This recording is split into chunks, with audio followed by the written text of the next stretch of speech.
نحمده ونصلي على رسوله الكريم اما بعد فاعوذ بالله من الشيطان الرجيم بسم الله الرحمن الرحيم رب اشرح لي صدري ويسر لي امري واحلل عقدة من لساني يفقهوا قولي۔ آج 15 اپریل 2013 کو گلاسکو کے اس شہر میں جہاں میں نے حدیث سائنسز میں پی ایچ ڈی کی، حدیث کی ایک بہت ہی مشہور کتاب الاربعون النوویہ کو انشاءاللہ پڑھاؤں گی۔ اللہ تعالیٰ سے دعا ہے کہ اللہ تعالیٰ اس علم کو ہمارے لیے علم نافع بنا دے اور ہم واقعی ان مجالس سے بہترین فائدہ اٹھا سکیں۔ بہترین فائدہ اسی صورت میں ہوتا ہے جب علم عمل میں ڈھل جائے، اور ایسا عمل جو اللہ تعالیٰ کو پسند آ جائے اور وہ قیامت کے دن اللہ کی رحمت کا باعث بن جائے۔ دنیا میں جتنی بھی چیزیں ہیں ان میں علم سے بڑھ کر کوئی چیز نہیں۔ علم کو ہر چیز پر فضیلت حاصل ہے، مال و دولت پر، حسب نسب پر، کسی عہدے اور رتبے پر، ہر چیز پر۔ تو اس لیے آپ اس وقت جس چیز کو حاصل کرنے کے لیے یہاں تک آئے ہیں اس پر میں آپ کو خوش آمدید کہتی ہوں اور مبارکباد دیتی ہوں، کیونکہ آپ ایک ایسی چیز کو حاصل کرنے کے لیے آئے ہیں، ایک ایسی چیز کی یاد دہانی کے لیے آئے ہیں کہ جو دنیا میں پائی جانے والی ہر چیز سے بڑھ کر ہے۔ حدیث پاک ہے، رسول اللہ صلی اللہ علیہ وسلم نے فرمایا، من سلک طریقا یلتمس فیہ علما سہل اللہ لہ بہ طریقا الی الجنہ۔ جو ایسے راستے پر چلا، من سلک طریقا یلتمس فیہ علما، جو علم تلاش کرنے کے لیے گھر سے نکلا، اللہ سبحانہ وتعالی اس کے لیے جنت کا راستہ آسان کر دیں گے۔ آج جس وقت میں گاڑی میں بیٹھی ہوئی تھی اور میں آ رہی تھی تو میں سوچ رہی تھی کہ جس سڑک پر میں جا رہی ہوں، اگرچہ ایک فاصلہ طے کر رہی ہوں اور یہ فاصلہ المیزان تک کا ہے، لیکن حقیقت یہ ہے کہ یہ فاصلہ جنت تک کا ہے، کہ جنت کا راستہ آسان ہو رہا ہے۔ اللہ تعالیٰ دنیا میں بھی راستے آسان کرتا ہے۔ کل لندن سے یہاں تک کا سفر کیا صرف اور صرف اسی مقصد کے لیے، اور پھر آج صبح گھر سے یہاں تک آنے کا سفر بھی۔ تو سفر دو طرح کے ہوتے ہیں، ایک حصی ہوتا ہے اور ایک معنوی ہوتا ہے۔ حصی سفر تو یہ ہے کہ آپ گھر سے نکلیں، گاڑی میں بیٹھیں اور پھر گاڑی چلا کر یہاں تک پہنچیں، یا کوئی آپ کو لفٹ دے، یا پھر آپ اپنے پاؤں سے چل کر یہاں آئے ایک ایک قدم اٹھا کر۔ لیکن کچھ لوگ ایسے نہیں ہوتے کہ جو آپ کے ساتھ اس حصی سفر میں شریک ہوں، یعنی باقاعدہ چل کر یہاں تک پہنچے، لیکن وہ دراصل معنوی سفر میں شریک ہوتے ہیں۔ معنوی سفر کیا ہے کہ بے شک آپ اپنے گھر میں بیٹھے لیکن آن لائن سن رہے ہیں یا کتاب پڑھ رہے ہیں، تو آپ بھی اسی راستے کے مسافر بن جاتے ہیں۔ ہم میں سے ہر شخص جنت کا شوقین ہے، ہر شخص کی یہ چاہت ہے، لیکن جنت کو جو راستہ جاتا ہے اس راستے پر چلنے کے لیے ہم عام طور پر وقت نہیں پاتے، یا باقی چیزوں کی مصروفیت میں ہم نکل نہیں سکتے۔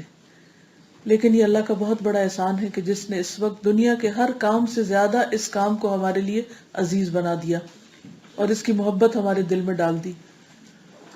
یہ بھی ہو سکتا تھا کہ ہم ارادہ کرتے اور شیطان ہمارے ارادے میں خلل ڈال دیتا، یہ بھی ہو سکتا تھا کہ ہم جسمانی طور پر بیمار ہو جاتے، یا ہم کسی اور مشکل میں پڑ جاتے، یا ہمیں جاب سے چھٹی نہ ملتی، یا گھر والے نہ آنے دیتے۔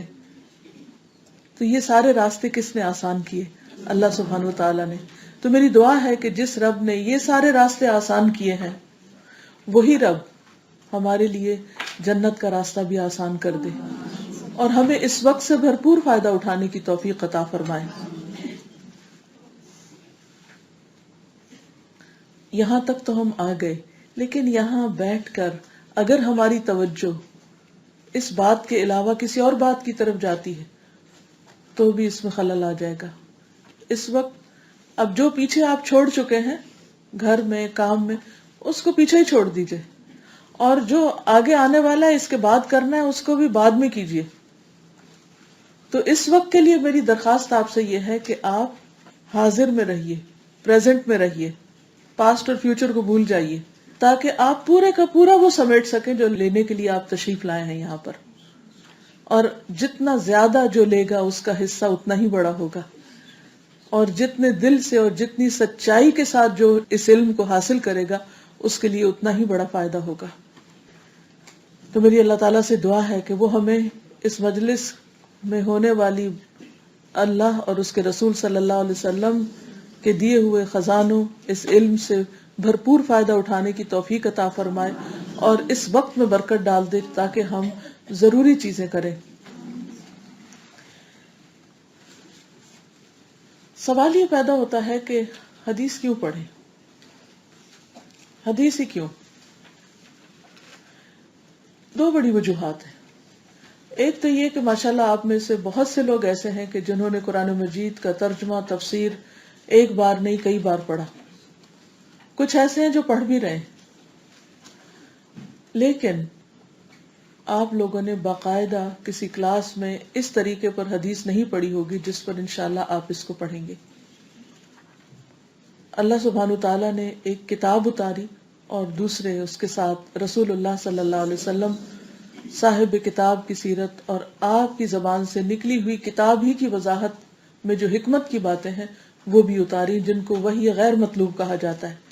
ایک وحی وہ ہے جو پڑھی جاتی ہے قرآن مجید کی شکل میں جس کی تلاوت کی جاتی، اور دوسری وہ وحی ہے جو جس کی تلاوت نہیں ہوتی بلکہ اس کو عملی شکل میں یا زبانی شکل میں آپ صلی اللہ علیہ وسلم نے جو بھی فرمایا اس کتاب کی وضاحت میں وہ بھی اللہ سبحانہ تعالیٰ ہی کی طرف سے ہے. کیونکہ اللہ تعالیٰ فرماتے ہیں وَمَا يَنْطِقُ عَنِ الْهَوَىٰ إِنْ هُوَ إِلَّا وَحْيٌ يُوحَىٰ، کہ آپ اپنے دل سے باتیں نہیں کرتے، اپنی خواہشات نفس سے نہیں بولتے کہ جو دل میں آیا باتیں کرتے چلے گئے، بلکہ جو آپ نے ہمیں سکھایا احادیث کی شکل میں وہ بھی دراصل اللہ تعالیٰ کی طرف سے وحی کی جاتی تھی آپ کو. تو یہ بھی علم کی اہم ترین قسم ہے، یعنی حدیث نبوی صلی اللہ علیہ وسلم. دوسری بات یہ ہے کہ اللہ تعالیٰ نے اس کو حکمت سے تعبیر کیا ہے قرآن مجید میں. ایک ہوتا ہے علم اور ایک ہوتی ہے حکمت. جب انسان علم حاصل کر لیتا ہے تو اس علم پر عمل کرنے کو حکمت کہتے ہیں، یا عمل کرنے کے طریقے کو.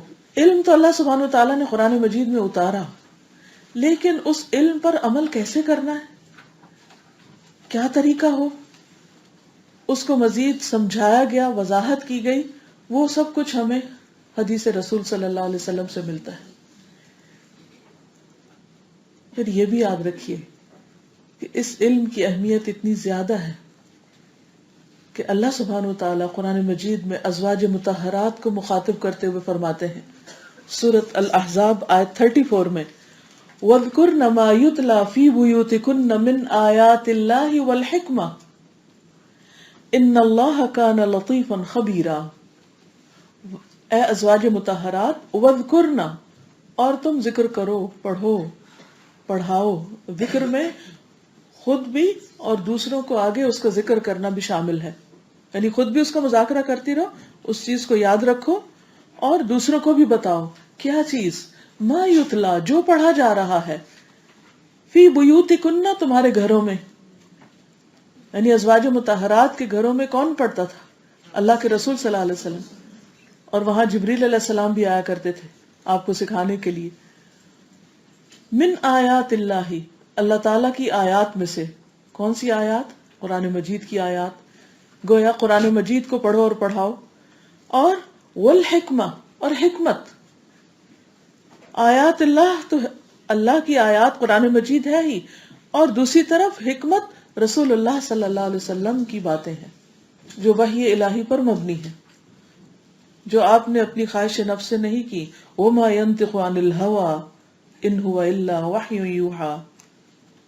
تو احادیث بھی وحی الہی پر مبنی ہے، اس لیے صحیح حدیث کا انکار کرنا ایک جرم ہے، وحی الہی کا ہی انکار کرنا ہے. تو جس حدیث کا ثبوت مل جائے کہ واقعی نبی صلی اللہ علیہ وسلم تک اس کی سند پہنچتی ہے اور آپ نے یہ بات فرمائی ہے یا آپ نے یہ چیز کر کے دکھائی ہے اور اس کی تلقین کی ہے، پھر اس کے بعد کسی کے پاس کوئی گنجائش نہیں رہ جاتی یا کسی کے پاس کوئی حجت باقی نہیں رہ جاتی کہ اس کو یہ کہہ کے ٹھکرا دے کہ یہ تو حدیث ہے. کون سی قرآن کی آیت ہے؟ قرآن کس نے بھیجا تھا؟ اللہ سبحانہ تعالیٰ نے. تو حدیث کس نے بھیجی؟ اللہ سبحانہ تعالیٰ نے. ایک کو ظاہر کیا اور ایک کو آپ کے دل پر اتار کر آپ کی زبان سے کہلوایا. تو اس لیے جب آپ احادیث پڑھیں تو پورے ایمان کے ساتھ، پورے شرح صدر کے ساتھ، پورے یقین کے ساتھ، اور پھر ان پر عمل بھی کریں. اور آخر میں فرمایا ان اللہ کان لطیفا خبیرا، بے شک اللہ لطیف اور خبیر ہے. لطیف باریک بین اور لطف فرمانے والا، اور دوسری طرف خبیر بہت ماہر علم رکھنے والا.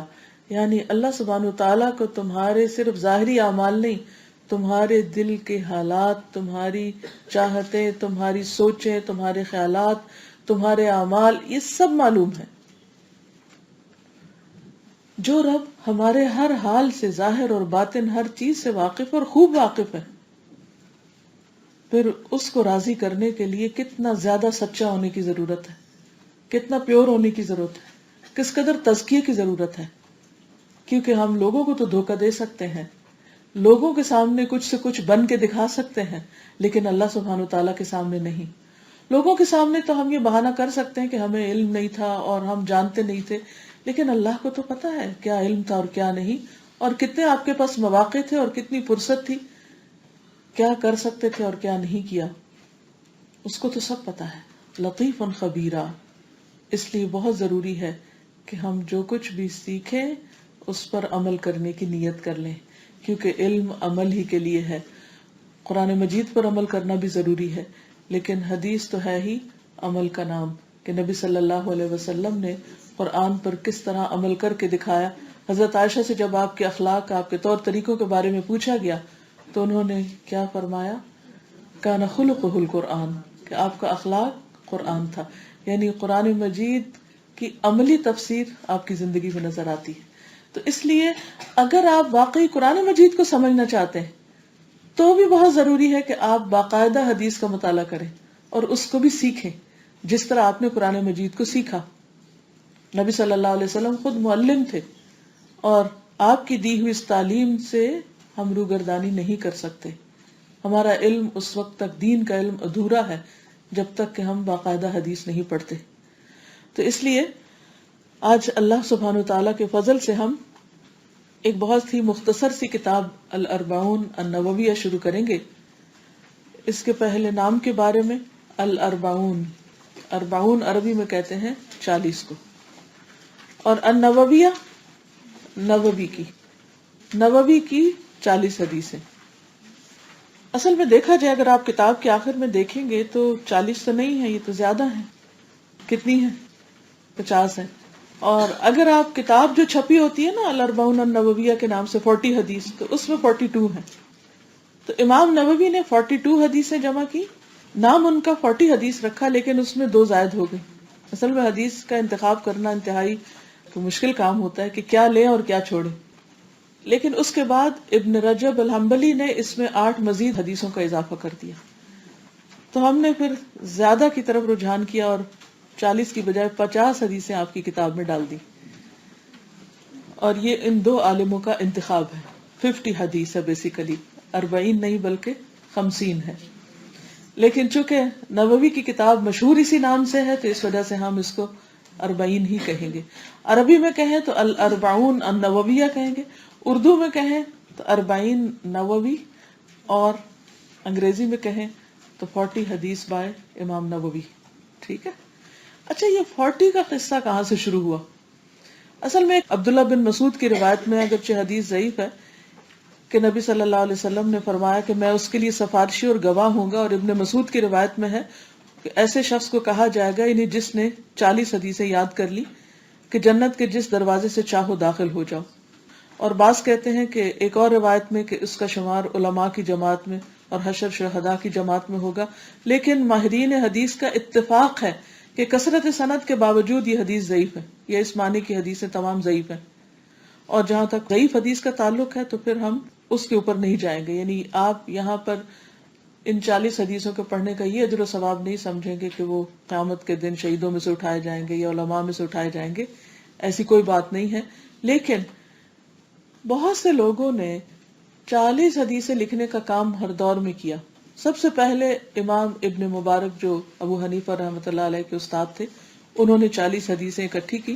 اس کے علاوہ بھی بہت سے علماء جن کے ناموں کی تفصیل بیان کرنے کا وقت نہیں، انہوں نے 40 احادیث کو جمع کیا.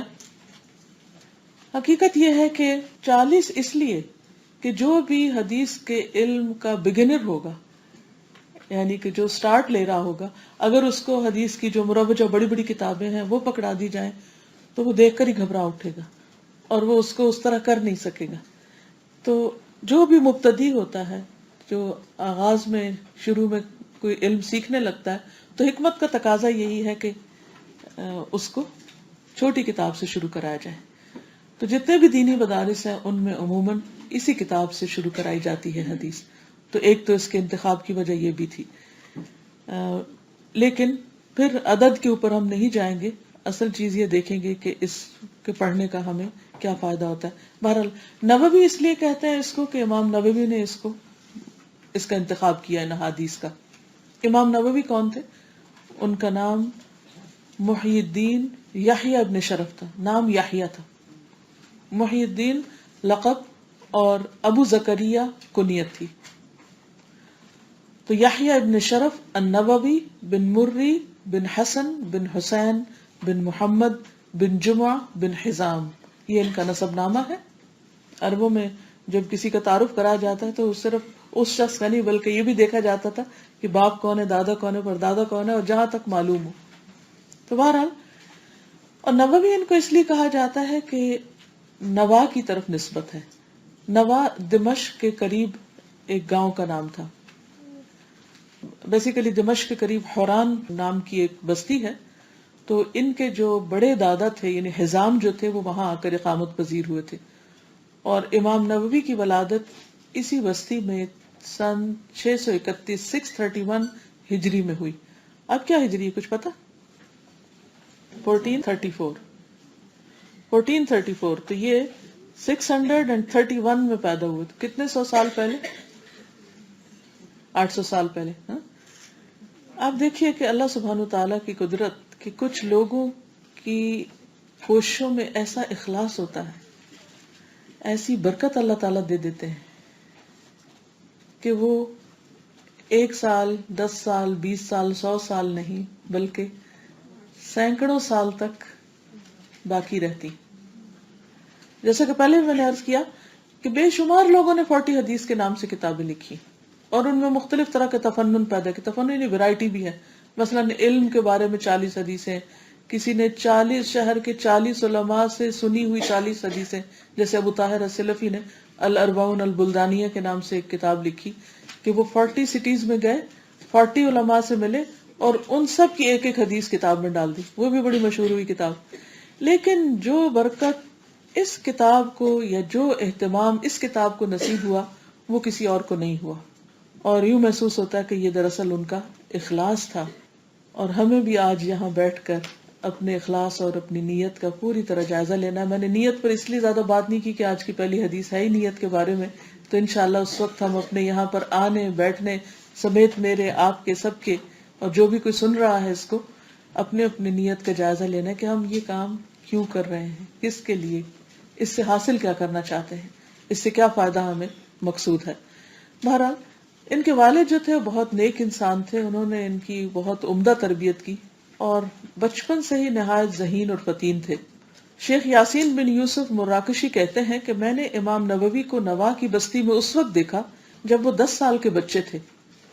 دوسرے بچے انہیں اپنے ساتھ کھیلنے پر مجبور کر رہے تھے اور وہ ان سے بھاگ رہے تھے اور مجبور ہو کر رو پڑتے تھے اور اس حال میں بھی قرآن کی تلاوت کرتے رہتے. یعنی بچپن سے ہی ان کے اندر دین کی طرف رغبت تھی. تو کہتے ہیں کہ ان کی یہ سمجھداری دیکھ کر، یعنی بچوں کے بیچ میں، اتنے کھلنڈرے بچوں کے بیچ میں ایک بچہ اس طرح کا دیکھ کر میرے دل میں ان کی خاص محبت پیدا ہو گئی. اور میں ان کے استاد کے پاس گیا اور ان کو تاکید کی کہ مجھے امید ہے کہ یہ بچہ اپنے وقت کا بہت بڑا عالم اور زاہد ہوگا، لوگ اس سے فیضیاب ہوں گے. تو انہوں نے کہا کیا تم غیب کا علم جانتے ہو؟ انہوں نے کہا نہیں میں غیب کا علم نہیں جانتا لیکن آثار یہ بتاتے ہیں. اب مثلاً اگر بادل آ رہے ہیں اور کالے کالے بادل آ رہے ہیں اور ہوا چل رہی ہے اور آپ یہ کہہ دیں کہ مجھے لگتا ہے بارش ہوگی، تو کیا یہ غیب کا علم ہے؟ کیا ہے؟ آثار بتا رہے ہیں. تو اسی طرح اگر ایک بچہ باقی بچوں کے بیچ میں کھڑا ہو کر قرآن پڑھ رہا ہے اتنی چھوٹی عمر میں، تو کوئی اس کے بارے میں یہ کہے کہ یہ ایکسیپشنل بچہ ہے اور یہ بڑا ہو کر لگتا ہے کچھ بنے گا، تو یہ غیب کا علم نہیں ہوتا، کوئی پریڈکشن نہیں ہوتی، اور ایسا کہنے میں کوئی گناہ کی بات نہیں ہے. یہ صرف انسان کے قیاس اور ایک اندازہ ہے. اور یہ سینس بھی اللہ نے انسان کو دی ہوتی ہے کہ آثار سے کچھ چیزوں کو سمجھ پائے تاکہ وہ آئندہ کے لیے اپنی کچھ راہوں کا انتخاب کر سکے. اگر ماں باپ اپنے بچوں کو اسی طرح سمجھنے والے ہوں تو وہ انہیں ان کی مرضی کے خلاف کچھ اور بننے پر مجبور نہ کریں. اب یہ تھا کہ جس بستی میں وہ پیدا ہوئے تھے وہاں کوئی دینی ماحول نہیں تھا، کوئی تعلیمی ماحول نہیں تھا، ایک گاؤں سا تھا. جیسے عام طور پر ہوتا ہے کہ جو بیکورڈ ایریاز ہوتے ہیں وہاں پر کوئی بہت بڑا پڑھنے لکھنے کا رجحان نہیں ہوتا. تو اس لیے ان کے والد ان کو دمشق لے آئے جو اس وقت علم کا ایک مرکز تھا. وہاں بہت بڑے بڑے علماء فضلاء تھے اور ہر طرح کے طالب علم دمشق میں آتے تھے. یہ بھی ہماری تاریخ کا ایک بہت سنہرا باب ہے کہ جہاں جہاں عالم ہوتے تھے، جس جس جگہ پر لوگوں کو پتہ چلتا تھا کہ وہاں سے علم حاصل کیا جا سکتا ہے، تو وہ سب کچھ چھوڑ کر اپنی عمر کی جمع پونجی وہاں پر پہنچ جاتے اور وہ سب کچھ سیکھتے. آج مسلمانوں کے اندر ایسی جگہیں کم رہ گئی ہیں، لیکن اب عمومی طور پر دنیا میں چند علاقے ایسے ہیں جہاں لوگ اپنی ہائر ایجوکیشن کے لیے رخ کرتے ہیں، اپنی زندگی بھر کی کمائی اور پونجی لگا کر. بہرحال دمشق ان دنوں علم کا مرکز تھا. تو امام نووی کہتے ہیں کہ میں یہاں 2 سال مقیم رہا، دمشق میں 2 سال رہے. کبھی اپنا پہلو آرام کے لیے زمین پر نہیں رکھا، یعنی کوئی لیزینس نہیں کی اور کوئی سستی نہیں. اسی طرح خوراک بھی قوت لا یموت تھی، نہیں اتنا کھاتا تھا کہ مرو نہیں، بہت کم خوراک تھی. رات کو بہت تھوڑا سوتا، نیند کا غلبہ ہوتا تو کچھ دیر کتابوں کے ساتھ ٹیک لگا کر سو جاتا اور پھر اٹھ کر اپنے علمی کاموں میں مصروف ہو جاتا. امام ذہبی کہتے ہیں کہ ان کے دن رات کا یہ علمی انہماک جو تھا، اتنا زیادہ علم کے ساتھ شغف کہ دن رات پڑھنا، دن رات سیکھنا یہ ضرب المثل بن گیا. یعنی لوگ مثالیں دینے لگے کہ امام یعنی نووی کی طرح. اس وقت ابھی نووی جو تھے وہ امام نہیں بنے تھے، لیکن اس وقت بھی ان کے لیے ایک احترام اور ان کے لیے ایک محبت کا جذبہ تھا لوگوں کے دلوں میں. اب دیکھیے کہ یہ محبتیں اور احترام کیسے ملتا ہے. عام طور پر لوگوں کو شکایت ہوتی ہے، لوگ میری پرواہ نہیں کرتے، بچے مجھے نہیں پوچھتے، فلاں نہیں پوچھتا. ساری زندگی لوگ اسی قسم کے شکوے کرتے رہتے ہیں یا اسی غم میں نڈھال رہتے ہیں. خصوصاً خواتین کو پریشانی زیادہ ہوتی. اس میں یہ ہے کہ بجائے اس کے کہ لوگوں کے پیچھے ہم بھاگیں اور ان سے محبت کی بھیک مانگیں، ہمیں ایسے کام کرنے چاہیے کہ ہم لوگوں کی ضرورت بن جائیں. کیونکہ جب ہم لوگوں پر توقع رکھیں گے تو لوگ تو خود فقیر ہیں، وہ کیا دے سکتے ہیں. لیکن جب ہمارا سارا توکل اللہ کی ذات پر ہو اور ہم اپنی زندگی کی قدر کرتے ہوئے بہترین کاموں میں اپنے آپ کو لگا دیں، ادھر ادھر بازاروں میں گھومنے پھرنے کی بجائے علم حاصل کرنے میں، کیونکہ سب سے بہترین چیز جو اس دنیا میں ہو سکتی ہے وہ علم کا حصول ہے، تو آپ دیکھیں گے اللہ تعالیٰ بندوں کے دل میں بھی ہمارے لیے عزت، احترام اور محبت ڈال دے گا، جو کہ اصل مقصود نہیں ہے علم حاصل کرنے کا. لیکن جیسا کہ ہم دیکھتے ہیں کہ جو لوگ علم کے خادم بنے، لوگ ان کے خادم بن گئے. تو انہوں نے اپنے سارے اوقات کو علم حاصل کرنے کے لیے وقف کر دیا تھا. کبھی وہ سیکھ رہے ہوتے طالب علم بن کر، کبھی جا کر اس کو یاد کر رہے ہوتے، اور کبھی سبق کے مشکل مقامات اور الفاظ کو حل کر رہے ہوتے تھے، یعنی مزید خود سیکھ رہے ہوتے تھے. تو اچھا طالب علم کون ہوتا ہے؟ جو کلاس روم میں بھی یکسو ہو کر بیٹھے اور صرف کلاس کی حد تک نہیں سیکھے بلکہ گھر جا کر بھی اس کو پڑھے اور اس کو یاد کرے. جو کہا گیا ہے اپنا ہوم ورک پورا کر کے لائے، نہ کہ اس کو ایک برڈن سمجھے. اور پھر جو چیز سمجھ نہ آئے اس کے بارے میں آئندہ سوال بھی کرے. اور سوال کرنے کا طریقہ کیا ہے کہ پہلے اپنے ساتھیوں سے پوچھے کہ یہ بات کس طرح بتائی گئی تھی، کیا اس کا مطلب یہی تھا، یعنی جس کو مذاکرہ کہتے ہیں. صحابہ کرام کا طریقہ کیا تھا؟ نبی صلی اللہ علیہ وسلم مسجد نبوی میں ان کو جو سکھاتے، آپ سکھانے کے بعد گھر تشریف لے جاتے. صحابہ نہیں گھر جاتے تھے، وہ گروپس کی شکل میں، حلقات کی شکل میں بیٹھ جاتے اور بیٹھ کر ایک دوسرے کے ساتھ مذاکرہ کرتے اس وقت تک جب تک کہ وہ چیزیں زبانی یاد نہ ہو جاتی. آج بہت سے لوگوں کو اس پر اعتراض ہوتا ہے کہ یہ کیسے ممکن ہے کہ اتنی بڑی بڑی حدیثیں لوگوں نے زبانی روایت کر دی جبکہ ان کے پاس لکھنے کے لیے کاغذ قلم بھی نہیں تھا. تو ایک حقیقت ہے کہ انہوں نے اگرچہ کاغذ قلم پر سب کچھ نہیں لکھا، لیکن باقاعدہ اہتمام کے ساتھ اپنے سینوں میں لکھا. وہ احادیث کو بھی اسی طرح یاد کرتے تھے جیسے قرآن مجید کی آیات کو یاد کیا جاتا ہے، اور پھر ایک دوسرے کو سنا کر اصلاح بھی کروایا کرتے تھے. تو مجھے امید ہے کہ آپ میں سے بھی کوئی ایک گروپ ایسا ہوگا ضرور جو بعد میں بیٹھ کے آپس میں ایک دوسرے کو حدیث سنا سکیں، یاد کرا سکیں. میں نے دبئی میں پچھلے سال، ہماری ایک کتاب ہے قال رسول اللہ صلی اللہ علیہ وسلم، تو وہ پڑھائی تھی، اور میں نے اسٹوڈنٹس کو بس ایسے موٹیویٹ کیا تھا کہ اگر آپ اس کی کچھ حدیثیں یاد کر لیں. تو اس پر الحمدللہ بہت سے لوگوں نے کوشش کی اور کچھ نے یاد کیا.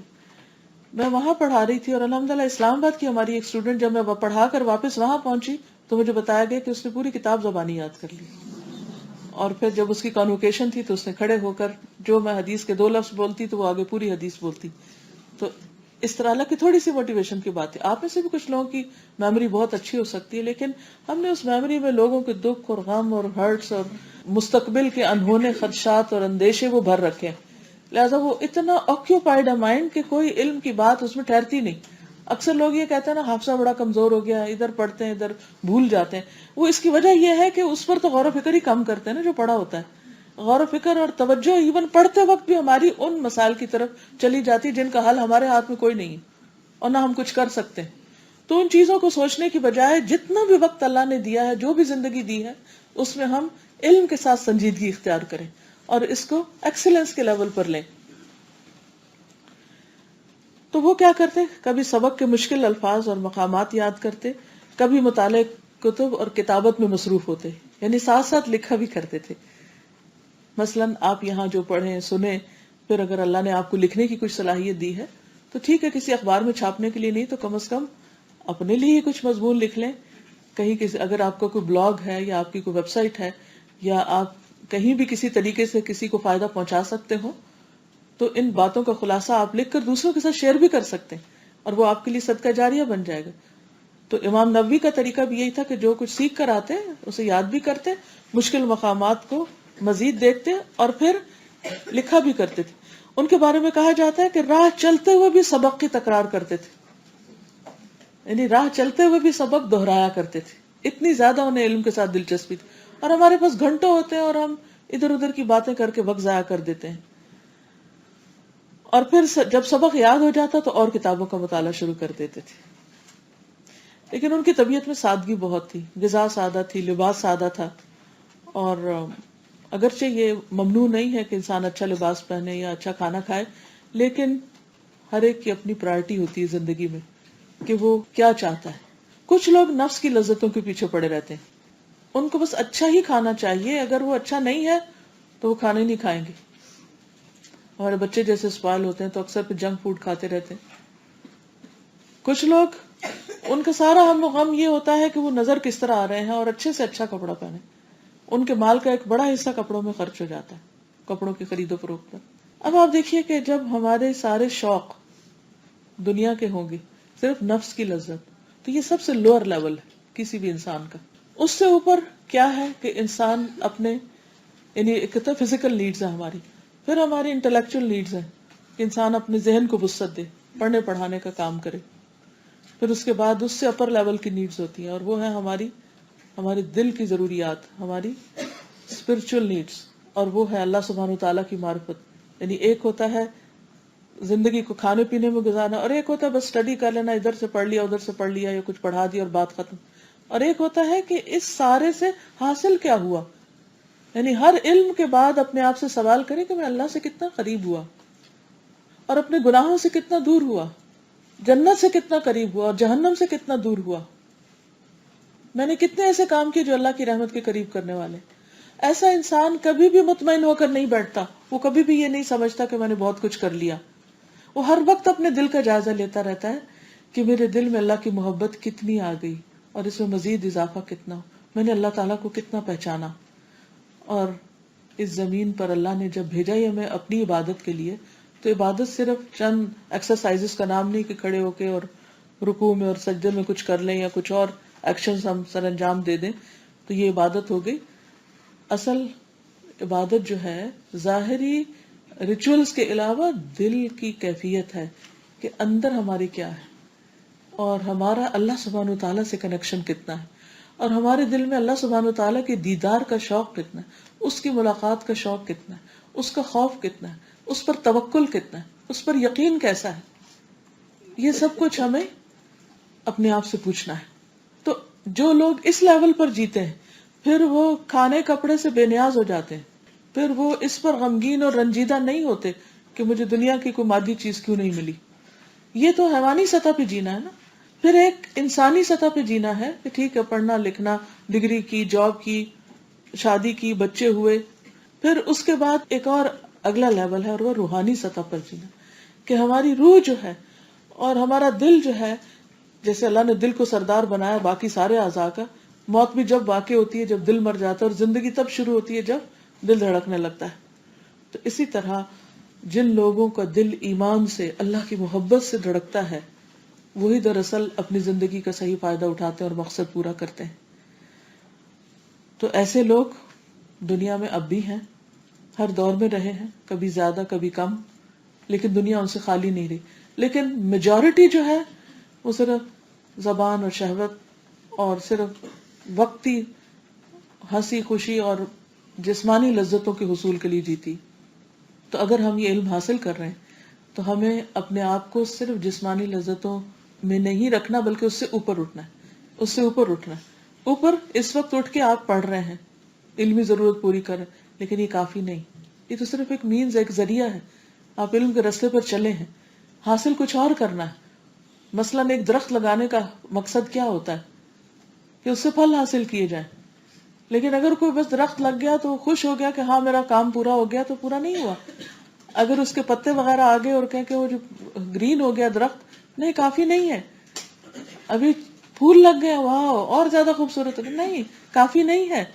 اب اس میں پھل آئیں گے، اور پھر پھلوں سے آگے پھر بیج بنیں گے. تو آپ دیکھیے کہ ایک درخت اپنا سائیکل کیسے پورا کرتا ہے، کہ اس میں پھول جب لگتے ہیں تو اپنے جوبن پہ، جیسے آج کل آپ دیکھیں گے مختلف درختوں پہ پھول لگ گئے ہیں. تو دیٹس ناٹ دی اینڈ. اس کے بعد اس کے اندر جو پھل آئیں گے، اور پھل بھی پکیں گے، اور جب پھل پک جاتے ہیں تو وہ اپنا پھر بیج آگے دے دیتے ہیں کہ مزید اس کو ملٹیپلائی کر لو. تو بالکل اسی طرح جن لوگوں کا علم پھر پختہ ہو جاتا ہے، وہ رسیلے پھل ہو جاتے ہیں، وہ دوسروں کے لیے غذائیت کا سبب بنتے ہیں، دوسروں کے لیے طاقت کا سبب بنتے ہیں، اور پھر ان کے بیج جو ہیں وہ مختلف جگہ پر پھیل کر مزید باغ اگا دیتے ہیں. تو ہم کس لیول پر اپنے آپ کو رکھنا چاہتے ہیں؟ قرآن مجید میں اللہ تعالیٰ نے مومن کی مثال کس سے دی ہے؟ مثلا کلمۃ طیبۃ کشجرۃ طیبۃ اصلها ثابت وفرعها في السماء تؤتي اکلها كل حين بإذن ربها ويضرب الله الامثال للناس لعلهم يتذكرون. ہمیں وہ شجرہ طیبہ بننا ہے جو اپنے پھل ہر آن دیتا رہے، کسی بھی نیکی کے موقع کو جانے نہ دے. تؤتی اکلها کل حین، جو ایمان اس کے اندر ہے، جو اللہ کی محبت اس کے اندر ہے، اس کا عکس باہر پڑتا رہے اور وہ سب کے فائدے کا بن جائے. تو بہرحال امام نووی اس کی ایک مثال ہے ہمارے سامنے. امام نووی جو ہے وہ 19 سال کی عمر میں دمشق آئے تھے. 28 سال انہوں نے دمشق میں گزارے، اور اس کے بعد دوبارہ نواد چلے گئے، اپنے شہر چلے گئے. اور جو ہی جس سال وہ واپس گئے، اسی سال 676 ہجری میں کچھ عرصہ بیمار رہ کر انتقال کر گئے، لیکن اپنی علمی خدمات کی وجہ سے ہمیشہ کے لیے زندہ ہو گئے. امام نووی فوت ہو گئے صرف 45 ایئرز کی عمر میں، بے شمار کتابیں لکھ کر. ان کی کتاب الاربعون النوویہ کے علاوہ ریاض الصالحین تقریباً تمام مدارس کی نصابی کتاب. کوئی بھی مسلمان جو تھوڑے بہت بھی علم سے شغف رکھتا، وہ یہ 2 کتابیں، یہ ہو نہیں سکتا. دنیا کا مشرق ہو یا مغرب، عرب دنیا ہو یا ویسٹرن ورلڈ ہو یا کہیں بھی، کوئی اسلامی نصاب پورا ہی نہیں ہوتا ان کی کتابوں کے بغیر. کتنا بڑا کام کر کے. تو جب انسان انسانوں کے فائدے کے کام کر جاتا ہے دنیا میں، تو اللہ سبحانہ و تعالیٰ اس کو ہمیشہ کے لیے پھر جنت کی بہاریں دکھاتا ہے جو کبھی ختم نہیں ہوں گی. ایک وہ زندگی ہے کہ ہم یہاں کی بہاروں کے پیچھے دوڑتے رہیں، اور ایک وہ زندگی ہے کہ ہمیشہ کی بہاروں کے سودے کر لیں. اب یہ آپ پر ہے کہ آپ اپنے لیے کیا چاہتے ہیں. کیا آپ اپنا وقت ادھر ادھر کی باتوں میں، ادھر ادھر کے تبصروں میں گزار دیں گے، یا واقعی کوئی حقیقی علم حاصل کرنے میں اور پھر اس پر عمل کر کے دوسروں کو وہ پھل آگے دینے میں. تو بہرحال یہ ہے صاحب کتاب جن کی کتاب آپ پڑھیں گے. اور جیسا کہ میں نے عرض کیا کہ کتاب الاربعین 40 حدیثوں کی کتاب ہے، لیکن اس میں ہم نے 50 حدیثیں شامل کر دی ہیں تاکہ آپ ان کے اندر دین کی جو بنیادی باتیں ہیں ان کو بھی آپ سیکھ سکیں. یاد رکھیے کہ اس کتاب کی بہت سی شرحیں موجود ہیں، یعنی اس کتاب میں جو حدیثیں ہیں ان کو بہت لوگوں نے ایکسپلین کیا ہوا ہے. اس میں خاص طور پر ابن دقیق العید کی کتاب ہے، ابن حجر کی کتاب ہے شرح الاربعین، پھر المبین المعین ملا علی قاری کی ہے، الفتح المبین ابن حجر الاسقلانی کی ہے، پھر شرح ہاشم شرح اربعین علامہ زبیدی کی ہے، شرح اربعین پروفیسر غلام محمد حریری کی اردو میں بھی ہے. پھر ایک اور ہیں، دو پروفیسر عبدالحفیظ اور ظفر اقبال، انہوں نے بھی ان کی شرح کی ہے.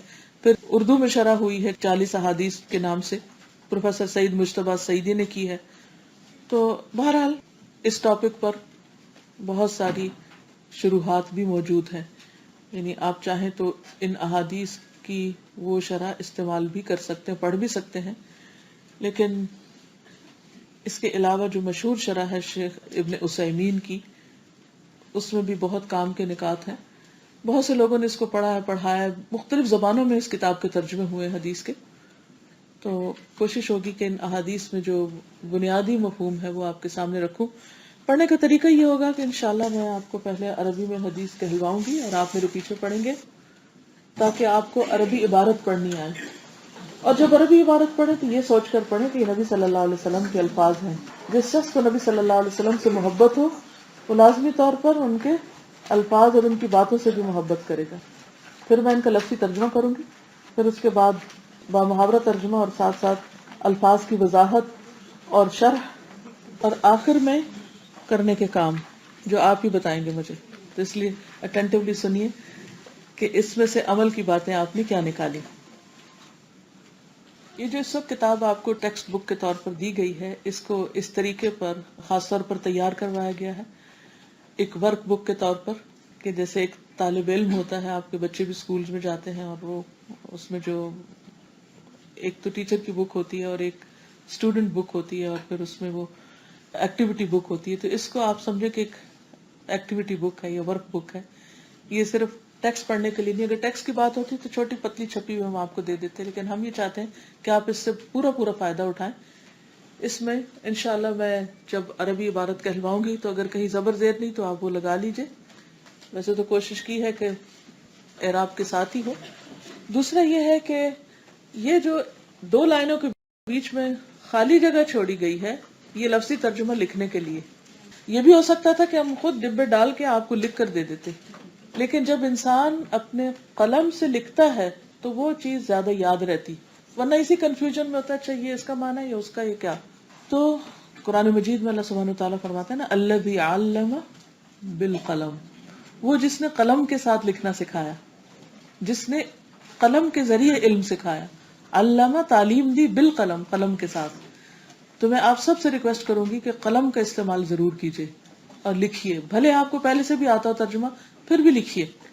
ٹھیک ہے؟ کس کے پاس قلم نہیں، پین نہیں، کس کے پاس لکھنے کو کچھ نہیں، ہاتھ کھڑا کر دیجیے تاکہ آپ کی مدد کی جا سکے. آپ کے پاس نہیں، اگر لکھنا نہیں آتا تو کوئی بات نہیں، لیکن اگر لکھنا جانتے ہیں تو ایک دوسرے کو، اپنے ساتھیوں کو، کسی کے پاس اگر 2 قلم ہو تو وہ ساتھی کو دے دے. بسم اللہ الرحمن الرحیم. الحدیث الاول انما الاعمال بالنیات. ہم نے ایک کوشش یہ بھی کی ہے کہ ہر حدیث کے اوپر ایک چھوٹا سا اس کا ٹائٹل یا اس کا جو تھیم ہے یا اس کی جو روح ہے حدیث کی، اس کے چند الفاظ اوپر لکھ دی جائے ایز اے ٹائٹل. اور پھر اس کا آپ دیکھ رہے ہیں کہ شروع میں انڈیکس بھی موجود ہے کہ اگر آپ کو کبھی کوئی ایک خاص پرٹیکولر حدیث دیکھنی ہو تو آپ کیا کریں، اس صفحہ نمبر کے ساتھ بھی آپ دیکھ سکتے ہیں. چلیے. عن امیر المؤمنین ابی حفص عمر بن الخطاب رضی اللہ عنہ قال سمعت رسول اللہ صلی اللہ علیہ وسلم یقول انما الاعمال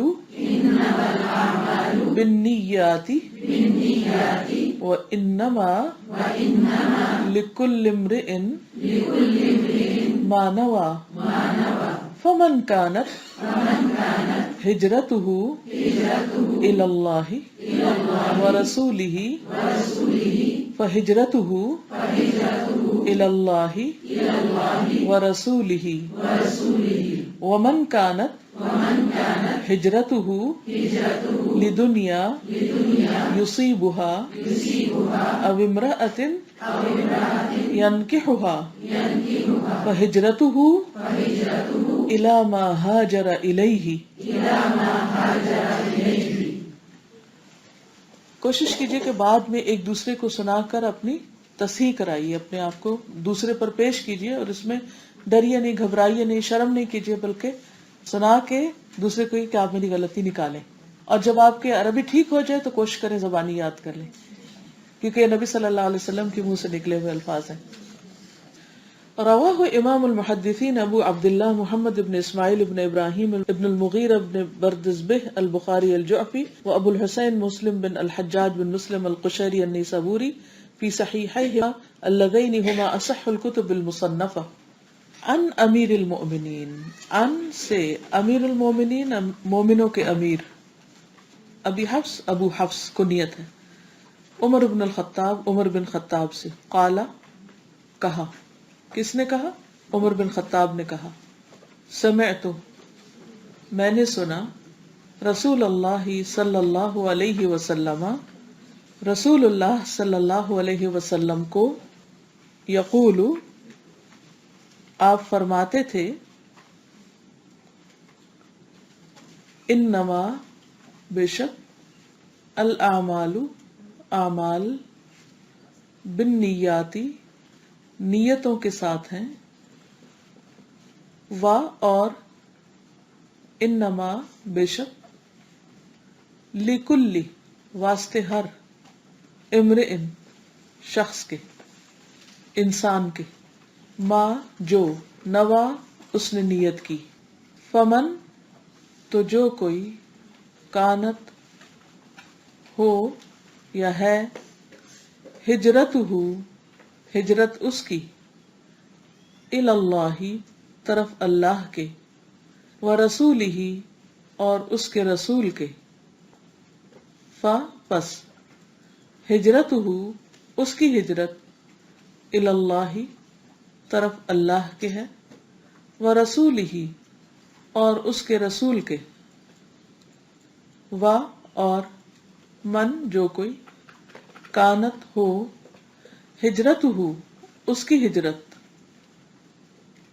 لدنیا دنیا کے لیے، یصیبھا حاصل کرے اس کو، او یا، امرأۃ کوئی عورت، ینکحھا نکاح کرے اس سے،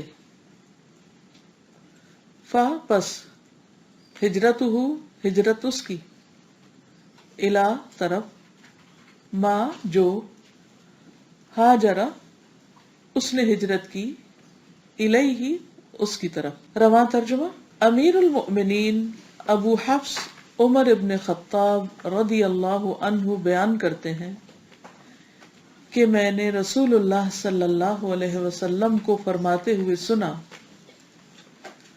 اعمال کا دار و مدار نیتوں پر ہے،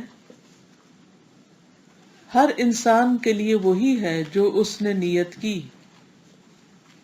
سو جس نے ہجرت کی اللہ اور اس کے رسول کی طرف تو اس کی ہجرت اللہ اور اس کے رسول کی طرف ہے، اور جس نے دنیا حاصل کرنے کے لیے ہجرت کی یا کسی عورت کے لیے کہ اس سے نکاح کر لے تو اس کی ہجرت اسی کی طرف ہے جس کی طرف اس نے ہجرت کی ہے.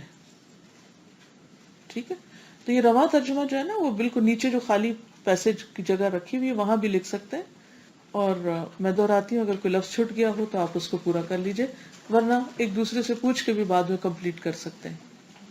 امیر المومنین ابو حفص عمر بن خطاب رضی اللہ عنہ بیان کرتے ہیں کہ میں نے رسول اللہ صلی اللہ علیہ وسلم کو فرماتے ہوئے سنا، اعمال کا دار و مدار نیتوں پر ہے، ہر انسان کے لیے وہی ہے جو اس نے نیت کی، سو جس نے ہجرت کی اللہ اور اس کے رسول کی طرف تو اس کی ہجرت اللہ اور اس کے رسول کی طرف ہے، اور جس نے دنیا حاصل کرنے کے لیے ہجرت کی یا کسی عورت سے نکاح کرنے کے لیے یا کسی عورت کے لیے کہ اس سے نکاح کر لے تو اس کی ہجرت اسی کی طرف ہے جس کی طرف اس نے ہجرت کی ہے، یعنی عورت کی طرف ہے۔ یہ حدیث دین کے اصولوں میں سے ہے۔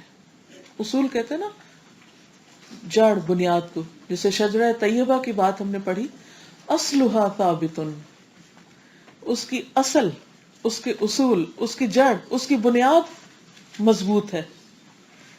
یعنی بندہ مومن کی جو نیت ہے وہ بڑی خالص ہوتی ہے، اور کسی بھی عمل کے پیچھے اس کی اچھی نیت وہ دراصل اس درخت کو، اس انسان کو مضبوطی اور استقامت دیتی ہے۔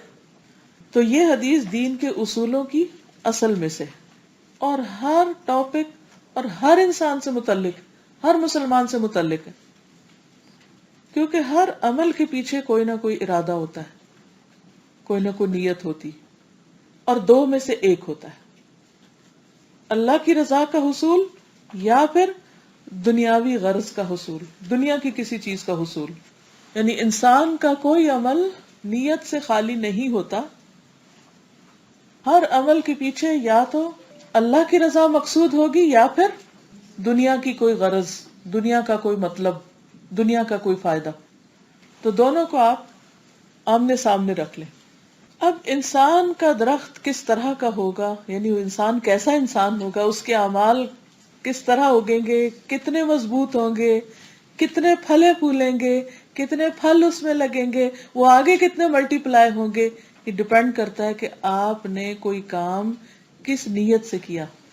جتنی اچھی نیت ہوگی، جتنا اچھا بیج ہوگا، اتنا اچھا درخت نکلے گا، اتنا زیادہ فائدہ ہوگا، دنیا کے اعتبار سے اور آخرت کے اعتبار سے بھی اسی کے مطابق اجر ملے گا۔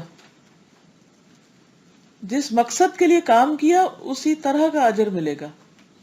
حدیث میں آتا ہے، رسول اللہ صلی اللہ علیہ وسلم نے فرمایا، اللہ تبارک و تعالیٰ فرماتے ہیں، من عمل عملا اشرک فیہ معی غیری ترکتہ وشرکہ۔ صحیح مسلم کی حدیث ہے 7666۔ معنی کیا ہے؟ اللہ تبارک و تعالیٰ فرماتے ہیں، جو شخص کوئی عمل سر انجام دے، مثلا میں کوئی کام کروں، جیسے اس وقت پڑھا رہی ہوں، یا آپ اس وقت پڑھ رہے ہیں، یا لکھ رہے ہیں، سیکھ رہے ہیں، تو جو شخص کوئی کام کرے، مثلا پڑھنے یا پڑھانے کا، اس میں میرے ساتھ کسی اور کو شریک کر لے، غرض دنیا کا کوئی فائدہ ہو، مال کی طلب ہو، یا جاہ کی حرص ہو، یا تعریف کا شوق ہو، یا کوئی اور مادی فائدہ ہو، یا کوئی ہڈن غرض بیچ میں شامل ہو، تو اللہ تعالیٰ فرماتے ہیں میں اس کو بھی چھوڑ دوں گا، یعنی اس بندے کی مدد نہیں کروں گا، وہ اپنے کام میں کامیاب نہیں ہوگا، اور اس کے شرک والے عمل کو بھی چھوڑ دوں گا۔ یعنی دنیا میں بھی پھر میری مدد اور تائید اس کو حاصل نہیں ہوگی، اور آخرت میں بھی اس بندے کو میری طرف سے کوئی رحمت یا مدد میں حصہ نہیں ملے گا، اور نہ اس کے عمل کا اس کو کوئی پھل یا صلہ ملے گا۔ تو اس لیے پیاری بہنوں، سب سے پہلے اس وقت ہم آج یہاں آنے اور بیٹھنے کے بارے میں اپنے اپنے دل کا، اپنی سوچ کا جائزہ لیتے ہیں کہ میں کیوں پڑھ رہی ہوں، یا میں کیوں پڑھا رہی ہوں، کیوں آئی ہوں یہاں، کیا میرا اور کوئی کام نہیں تھا، کیا غرض ہے یہاں آنے کی، کیا سوچ کر آئی ہوں، یہاں اس وقت اس جگہ کیوں بیٹھی ہوں، اس سارے پڑھانے کا کیا مقصد ہے۔ اور آپ بھی اپنے آپ سے پوچھیں،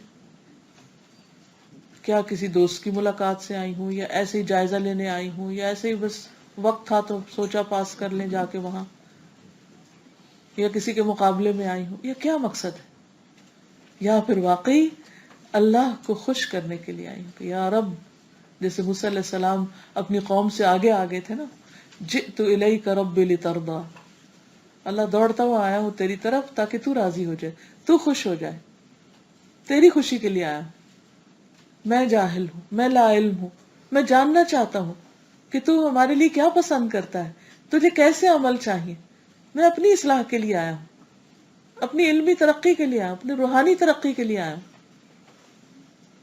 تاکہ میں زیادہ سے زیادہ بہتر کام کر سکوں۔ اگر ہماری نیت خالص ہوگی، صرف اللہ کی رضا اور کوئی غرض نہیں، تو آپ دیکھیے کہ ہمارے لیے یہ کام بھی آسان ہو جائے گا، وقت میں بھی برکت ہوگی، اس کے آگے بھی بے شمار فائدے ہوں گے. جیسے امام نبی نے یہ کتاب لکھی 800 سال پہلے، اور آج ہم یہاں بیٹھ کے پڑھ رہے ہیں، اور امام نبی اپنی قبر میں ہیں، اور ہماری طرف ہم نے سے جتنے لوگ جو پڑھ رہے ہیں جہاں جہاں بھی سارا ثواب ان کو جا رہا ہے. یہ نہیں کہ ہمارے حصے کا جا رہا ہے، ہمارا تو ہمیں ملے گا جو اگر نیت اچھی ہوئی. لیکن ان کو آپ دیکھیے کہ دنیا میں اللہ سبحانہ و تعالیٰ نے ان کی لکھی کتاب کی حفاظت کی ہے نا. یہ اللہ کی مدد ہوتی.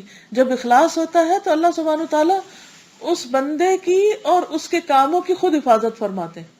اور اگر بندہ اللہ کے سوا کسی اور کو شریک کر لے، کوئی اور مقصد شریک کر لے، تو اللہ تعالیٰ فرماتے ہیں ترکتہ وشرکہ، ترکتہ، میں چھوڑ دیا اس کو بھی اور اس کے شرک کو بھی، جو اس نے شرک والا کام کیا تھا.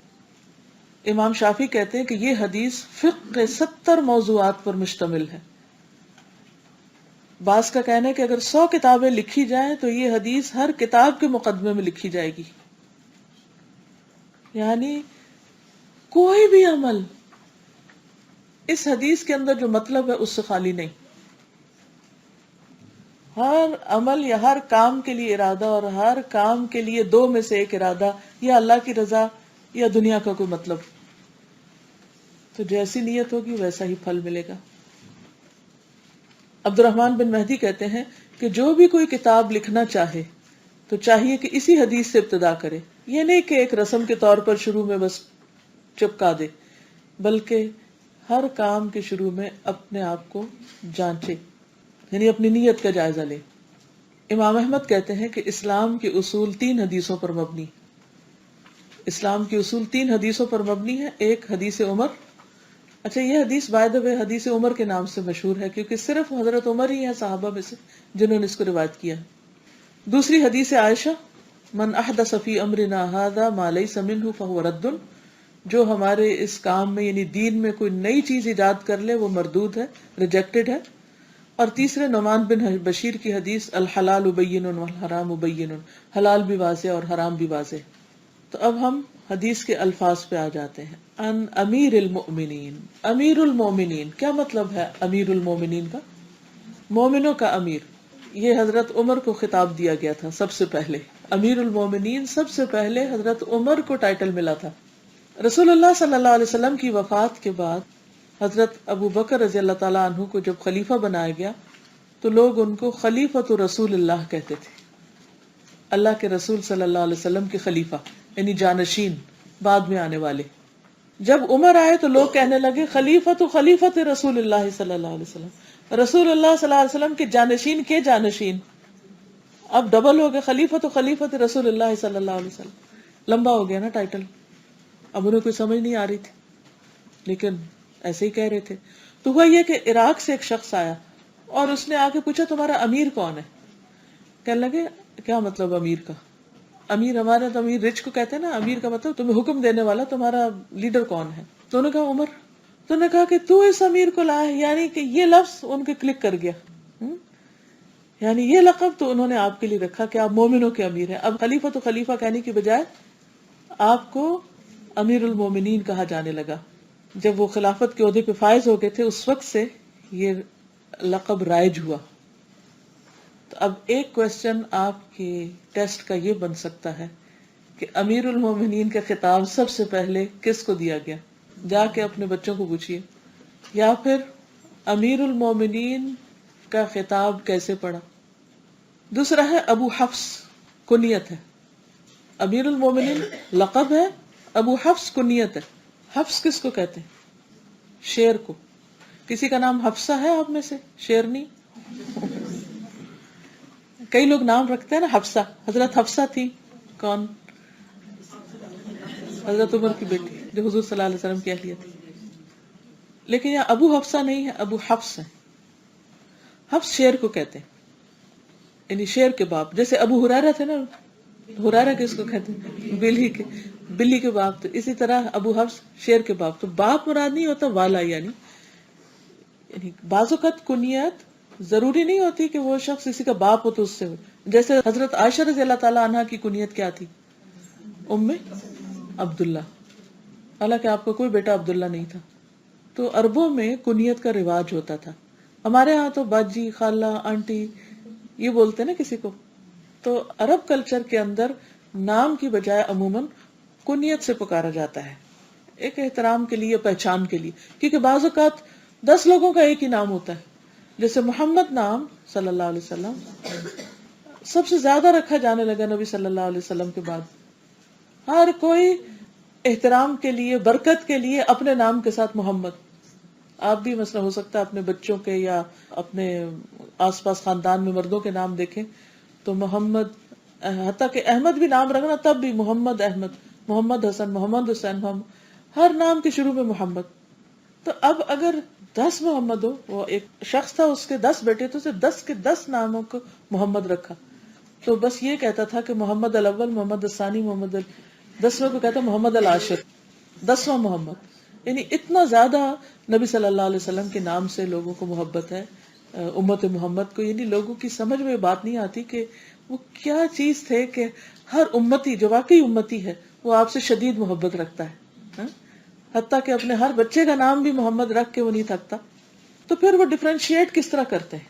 وہ کنیت کے ساتھ ڈفرینشیشن ہوتی ہے. اب عمر تو کئی ہو سکتے ہیں لیکن ابو حفص حضرت عمر ہی کی کنیت ہے.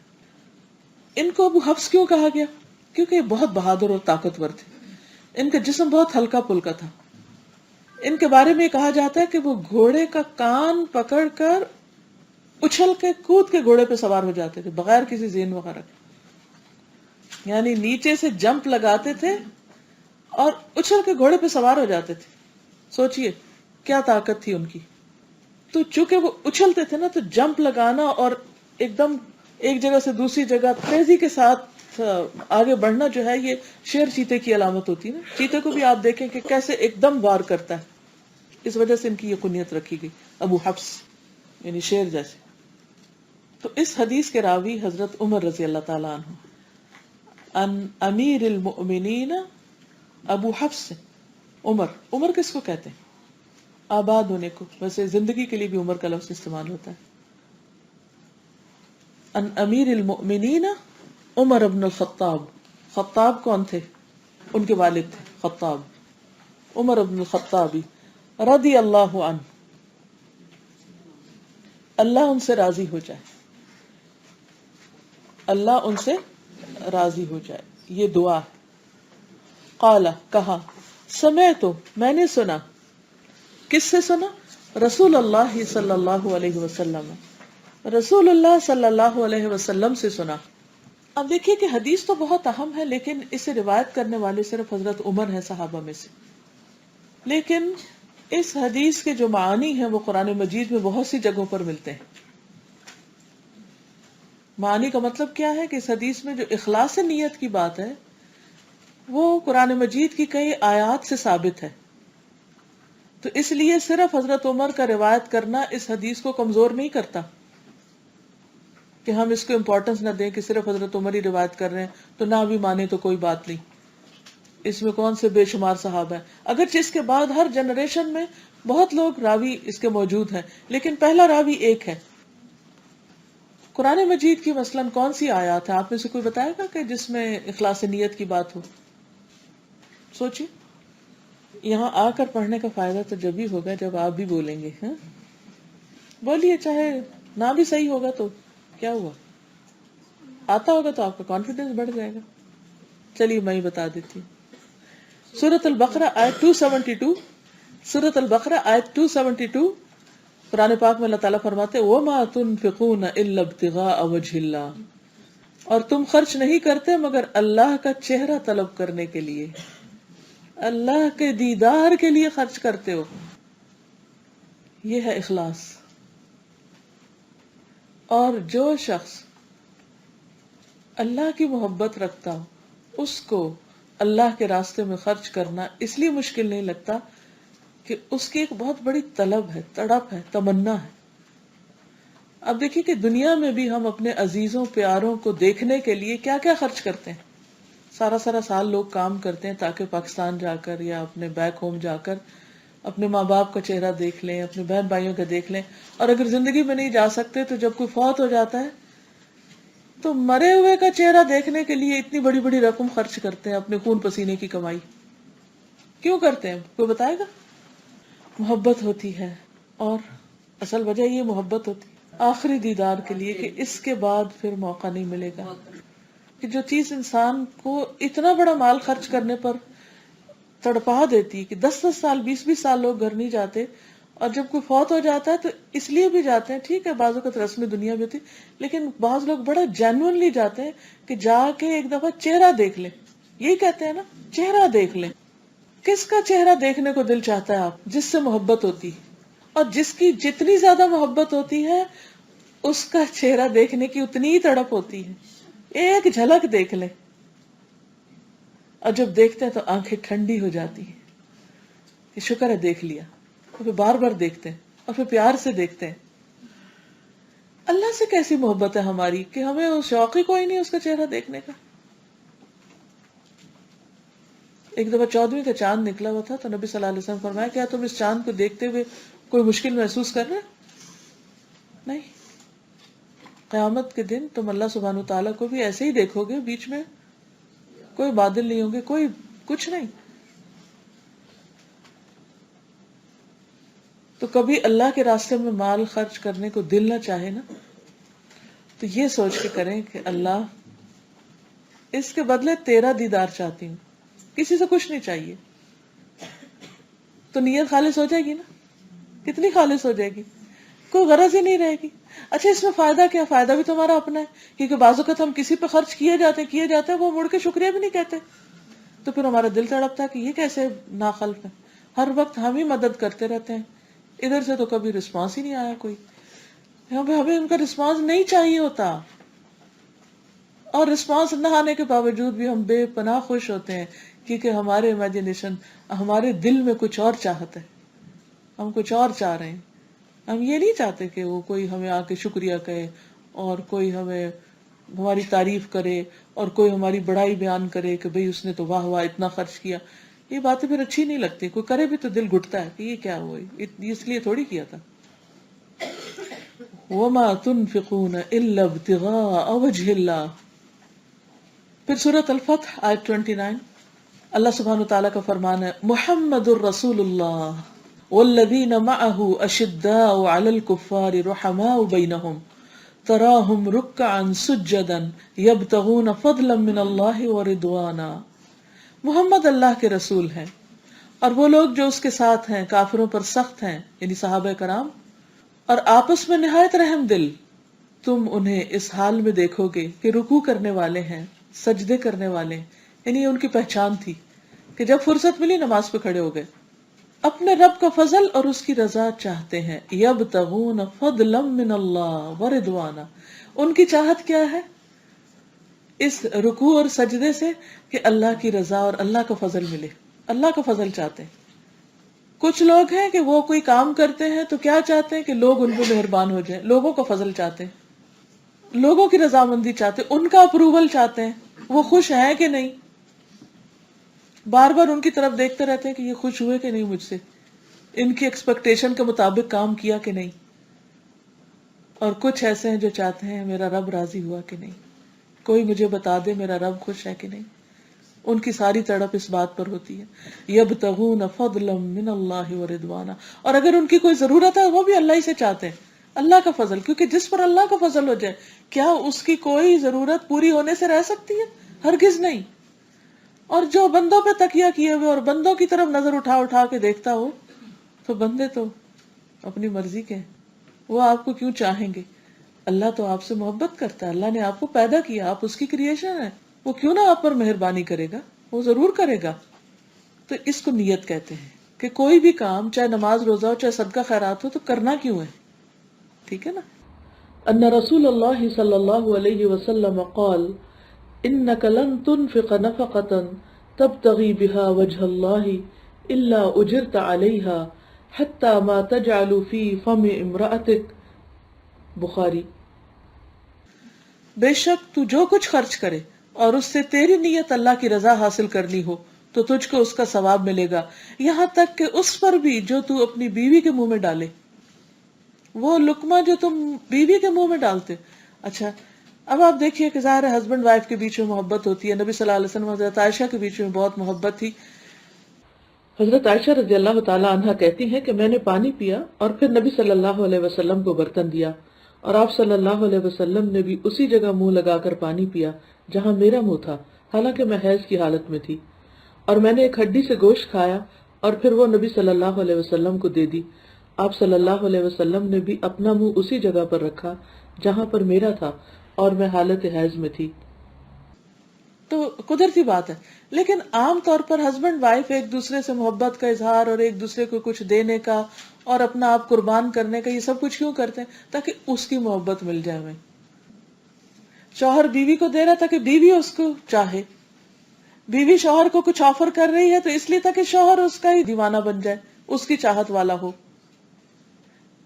ہمارا دین ہمیں یہ سکھاتا ہے کہ جب شوہر اور بیوی ایک دوسرے کے ساتھ ہمدردی کا سلوک کر رہے ہوں، محبت کا اظہار بھی کر رہے ہوں، تو اس محبت کو بھی اللہ کی خاطر کر دیں۔ کیوں؟ اس سے فرسٹریشن نہیں ہوتی، کیونکہ کئی دفعہ ایسا ہوتا ہے کہ بہت سے لوگ صرف اس لیے غمگین اور رنجیدہ رہتے ہیں، عورتیں ہوں یا مرد، وہ کہتے ہیں کہ ہم نے اپنی بیوی کے لیے یہ بھی کیا، یہ بھی کیا، یہ بھی کیا، لیکن اس نے پلٹ کے کچھ نہیں کیا ہمارے لیے۔ ہم تو اپنے منہ کا لقمہ نکال کے دیتے ہیں اس کو، وہ پھر بھی قدر نہیں کرتی یا کرتا۔ تو اس میں آپ دیکھیے کہ اگر انسان اس لقمے کے پیچھے اللہ کی رضا چاہے کہ میاں کما کے لا رہا ہے، دے رہا ہے، گروسری کر رہا ہے، خرچ کر رہا ہے، خرچے کے پیسے دے رہا ہے، سب کچھ، تو وہ احسان جتا کے نہ کرے کہ اتنا تجھے دے رہا ہوں اور اتنا نہیں دوں گا، بلکہ اللہ کی محبت میں دے، تو اس کا بھی اجر اس کو ملے گا، اور اس کے فرائض میں شامل ہے، یعنی فرض ادا کر رہا ہے، رکوع سجدہ نماز کا فرض میں شامل ہے، لیکن اگر نیت اللہ کی خوشی اور اللہ کی رضا مطلوب ہے تو اس میں اللہ سے اجر ملے گا۔ تو تب تغی بہا وجہ اللہ، جس چیز میں شامل ہو جائے گا وہ اللہ سبحانہ وتعالیٰ کے لیے اس کا بہترین اجر ہوگا۔ اور جو شخص اس درجے سے نیچے اترا اور بندوں کے لیے اس نے کام کیے، وہ ساری زندگی پریشان رہے گا۔ جہاں ڈائریکشن چینج نہیں ہوئی، جہاں مقصد مرضی بدلی نہیں، وہیں سے خرابی شروع ہو گئی۔ تو کوئی بھی کام کرنے سے پہلے ہمیں اپنے آپ سے پوچھنا چاہیے کہ کیوں کرنے جا رہی۔ اور مثلا یہاں سے آپ گھر جائیں گے، ہو سکتا ہے بچوں کو لنچ دینا ہو سکتا ہے کسی اور کو وزٹ کرنا ہو، کسی کی مریض کی عادت کرنی ہو، کسی جنازے میں جانا ہو، کچھ بھی کرنا ہو، 100 کام ہوتے ہیں ہر ایک کو۔ تو نکلتے وقت ضرور سوچیے کیوں دوڑ لگائی ہوئی ہے، کیوں جا رہی ہوں، کیا کرنا ہے، کس لیے کرنا ہے۔ میں اتنا تھکتی ہوں، بچوں کے پیچھے اتنا بھاگتی ہوں، ان کو پک اینڈ ڈراپ دیتی ہوں، لینے جا رہی ہوں، چھوڑنے جا رہی ہوں، ساری ان کے، اور یہ پھر بھی میری بات نہیں مانتے، اور پھر وہ تھکاوٹ اور ساتھ آنسو شروع ہو جاتے ہیں، اور اللہ کی نہ یاد ہوتی ہے، نہ ذکر ہوتا ہے، نہ خیال ہوتا ہے، فرسٹریشن، تھکاوٹ اور ڈپریشن۔ کیا کمایا ہم نے زندگی میں؟ نہ دنیا میں کچھ ملا اور نہ آخرت میں۔ تو جب آپ کے ذہن میں یہ ہو کہ میرا رب اس وقت مجھے دیکھ رہا ہے اور اس کو خوش کرنے جا رہی، اور خواہ میں اپنے بچوں کے منہ میں ایک نوالا ڈالوں گی تو وہ بھی میرا رب مجھے دیکھتا ہے اور وہ بھی میرے لیے صدقہ لکھا جائے گا، اس سے وہ خوش ہو جائے گا، تو آپ دیکھیں گے کہ مشکل کام بھی آپ کو آسان لگے گا۔ ایک وہ ہوتا ہے نا جو آپ کا دل چاہتا تو آپ کرتے ہیں، اور دل نہیں چاہتا تو آپ کرتے ہی نہیں، لیکن جب انسان اللہ کے لیے کرتا ہے نا، پھر دل نہ بھی چاہے تب بھی کرتا ہے، اسی سے استقامت آتی۔ اب حدیث کے کچھ الفاظ کو دیکھ لیتے ہیں۔ سب سے پہلے ہے انما۔ میں بہت سلو تو نہیں جا رہی، یا بہت تیز تو نہیں جا رہی، کیونکہ میں نے سوچا تھا کہ میں جلدی سے 10 حدیثیں کر دوں اور ہلکا ہلکا مفہوم بتا دیں۔ ایک میں سوچتی ہوں کہ اگر پوری نہ بھی ہوئی، جو کہ مجھے لگ رہا ہے کہ اس سپیڈ سے شاید نہ ہو، لیکن جو بھی ہو ایٹ لیسٹ اس میں ہر لفظ آپ کو سمجھ آ جائے۔ اگر ایک دفعہ انما کا مطلب سمجھ آ گیا تو پوری کتاب میں جتنی دفعہ انما ہے سمجھو آ گیا، وہاں نہیں پھر وضاحت کروں، وہاں آپ سے پوچھ لوں۔ انما الاعمال بالنیات وانما لکل امرئ ما نوى، 2 دفعہ انما کا لفظ آ گیا۔ انما کا لفظ جو ہے اس کو عام طور پہ اردو میں ہم بے شک کہہ دیتے ہیں، لیکن انا کا بھی ترجمہ بے شک کرتے ہیں، تو دونوں میں فرق کیا ہے؟ انما کو گرامر میں کلمہ حصر کہتے ہیں، حصر ہا صاد را، حصر، اور اس سے مراد ہے مذکورہ چیز میں حکم ثابت کرنا اور اس کے علاوہ سب چیز کی نفی کرنا۔ چلیے میں اس کو آسان لفظوں میں سمجھاتی ہوں۔ ان بے شک ما نہیں، ترجمہ اردو میں جو شروع میں لوگ ترجمہ کرتے تھے نا، تو وہ کرتے تھے سوائے اس کے نہیں، سوائے اس کے نہیں، سوائے اس کے نہیں، یعنی اس کے علاوہ باقی سب نہیں. اب سمجھ آ گئی؟ انما بے شک، اس کے سوا اور کچھ بھی نہیں، بس یہی.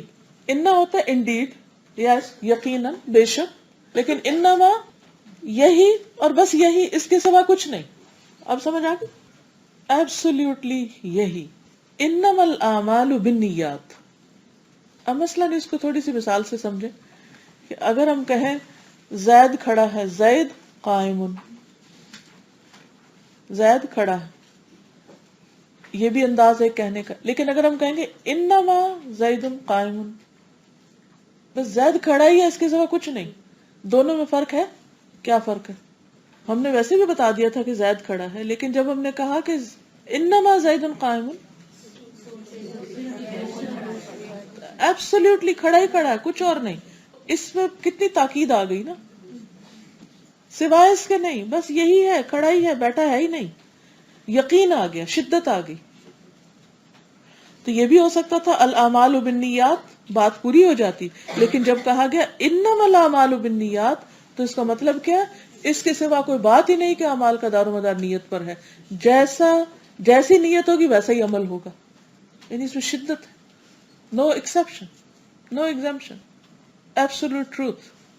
انما الاعمال بالنیات. اعمال کس کی جمع ہے؟ عمل کی.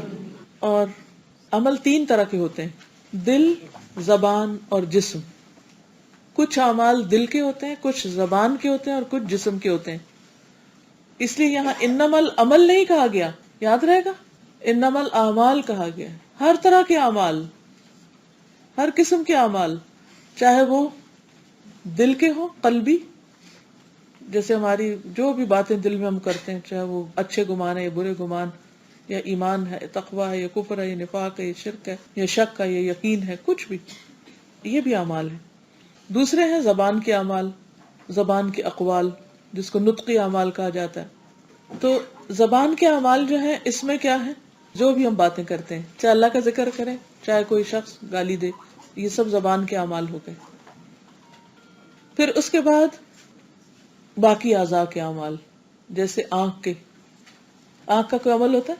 دیکھنا، جو کچھ بھی دیکھتے رہتے ہیں، اچھا برا سب. کان کے اعمال، سننا، کیا بات ہے، سننے میں دلچسپی. ہاتھ کے، پاؤں کے، باقی بھی جسم کے جو اعمال ہیں، ہمارے باقی اعضاء. جوارح کہتے ہیں اس کو عربی میں. قلب سب سے پہلے نمبر 1، پھر لسان اور جوارح. اب یہ ہے کہ اگرچہ باقی اعضاء کے بھی اعمال ہیں، لیکن خاص طور پر لسان کو الگ کیوں کیا گیا؟ سب سے زیادہ کام کون کرتا ہے؟ دل. سب سے زیادہ دل کام کرتا ہے نا. آپ سو بھی رہے ہوتے ہیں تو دل دھڑک رہا ہوتا ہے، کام کر رہا ہوتا ہے. جب آنکھ کھلتی ہے تو سب سے زیادہ کیا کرتا ہے کام؟ زبان.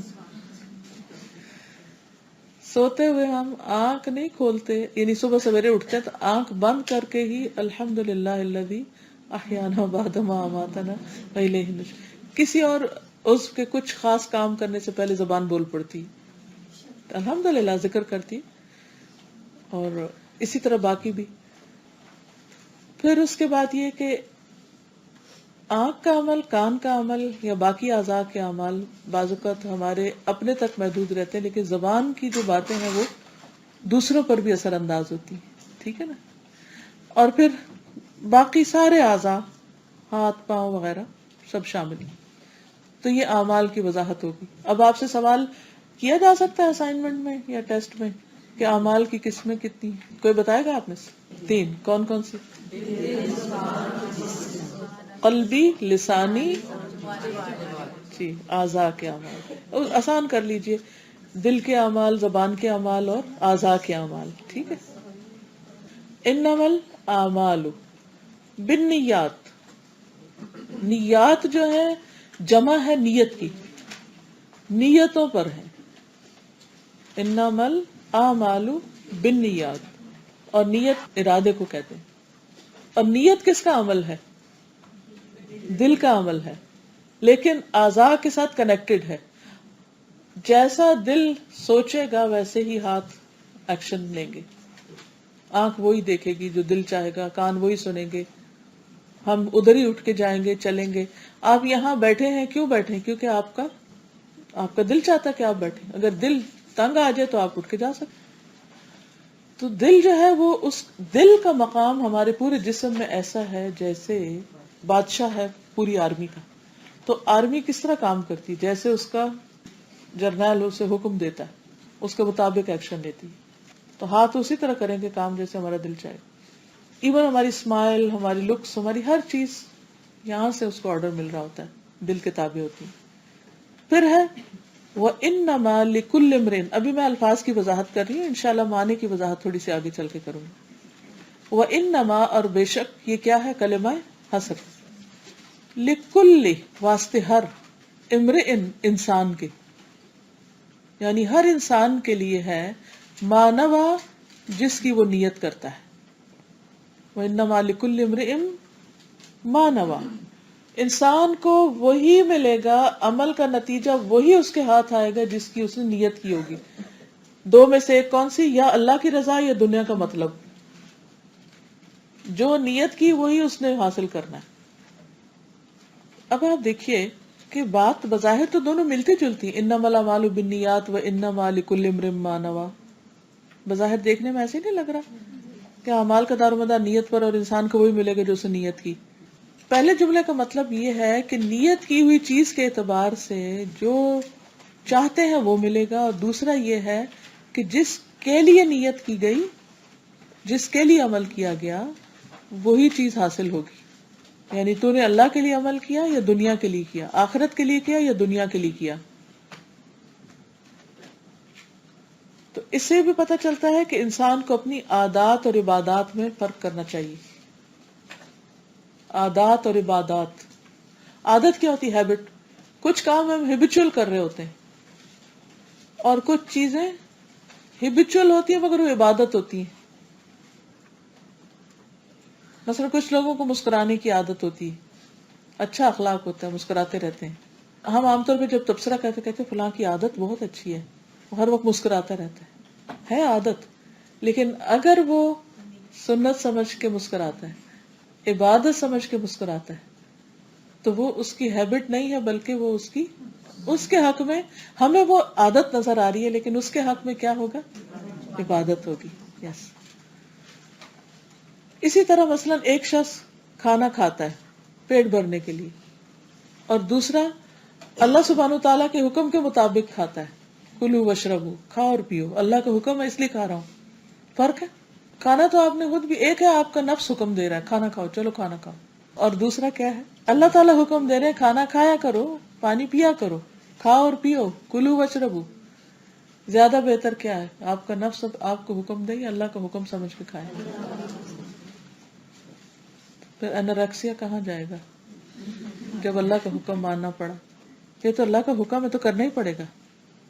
اسی طرح دو لوگ نہا رہے ہیں، ایک شخص پاک ہونے کے لیے نہا رہا ہے اور ایک شخص صرف ٹھنڈا ہونے کے لیے، ایک طہارت حاصل کرنے کے لیے اور ایک صرف ٹھنڈک حاصل کرنے کے لیے. دونوں کے اجر میں فرق ہوگا یا نہیں ہوگا؟ تو جو غافل لوگ ہوتے ہیں ان کی عبادت بھی عادت ہوتی ہے، بس وہ عبادت کیوں کرتے ہیں؟ کیونکہ عادت ہے ان کی. اور جو اہل بصیرت ہوتے ہیں، متقی ہوتے ہیں، ان کی عادتیں بھی عبادت ہوتی ہیں. سمجھ آ گئی؟ کچھ لوگوں کی عبادت عادت ہے اور کچھ کی عادت بھی عبادت ہے. لکھ لیجئے اس کو. کچھ لوگوں کی عبادت عادت ہے. اب اپنا جائزہ خود لے لیجئے کہ آپ کی کیا ہے. کچھ لوگوں کی عبادت بس عادت ہے. کیوں نماز پڑھتے ہیں؟ کیونکہ عادت ہے، نہ پڑھے تو بے چینی ہوتی ہے. اور کچھ لوگوں کی عادت بھی عبادت ہے. کب ہوتی ہے عادت عبادت؟ جب آپ پڑھ تو عادت سے ہی رہے ہیں کہ آپ کو ریگولرٹی کی عادت ہے، لیکن آپ جب پڑھتے ہیں تو شعوری طور پہ پڑھتے ہیں کہ اللہ سے ملاقات کے لیے جا رہا ہوں. کیونکہ جس سے محبت ہوتی ہے اس کی ملاقات کو دل چاہتا ہے یا نہیں؟ اس کے گھر جانے کو دل چاہتا ہے. تو مسجد کیا ہے؟ اللہ کا گھر. تو جس کو اللہ سے محبت ہوگی اس کو مسجد سے ضرور محبت ہوگی. اس کا دل مسجد میں اٹکا ہوا ہوگا، کب مسجد جاؤں، اس کو مسجد جانے کی ایک پیاس ہوگی. اور کچھ لوگ مسجد کی دیوار کے ساتھ رہتے ہیں اور وہ مسجد نہیں جاتے کیونکہ ان کو اللہ کی پہچان ہی نہیں، ان کے دل میں اللہ کی محبت ہی نہیں. وہ مسجد کیوں جائیں گے؟ فرق ہے نا. اور کچھ لوگ عادتاً مسجد جاتے ہیں، بس چونکہ جانا ہے اس لیے جاتے ہیں، اور کچھ لوگ عبادتاً جاتے ہیں. تو اپنے آپ سے پوچھا کیجئے کہ میں اپنے کام عادتاً کر رہی ہوں کہ عبادتاً کر رہی ہوں. فرق بھی بے کا ہی ہے بیچ میں، عادتاً یا عبادتاً. مثلاً ایک شخص کپڑا پہنتا ہے عادتاً، سردی لگ رہی جلدی سے کپڑا پہن لو، یا پہننے ہر روز چینج کرنے صاف ستھرا ہونے کے لیے. تو ایک شخص صرف اس لیے کپڑا پہنتا ہے کہ اس کے پاس بہت کپڑے ہیں تو ہر روز نیا جوڑا پہننا ہے. پچھلے دنوں کسی کا انتقال ہو گیا تو میں تعزیت کے لیے گئی تو وہ اپنی والدہ کی بہت تعریف کر رہی تھی اور کہہ رہی تھی کہ میری والدہ آخری عمر میں بہت بیمار ہو گئی تھی، کہیں بھی نہیں جا سکتی تھی، لیکن وہ ہر روز صبح بہترین لباس پہنتی، اس کے ساتھ کا اپنا پرس نکالتی، جوتا نکالتی، گھر میں رہتی، لیکن ایک ایک چیز، پوری جیولری، ہر چیز میچنگ پہنتی تھی ڈیلی. کیوں؟ عادت ہے نا.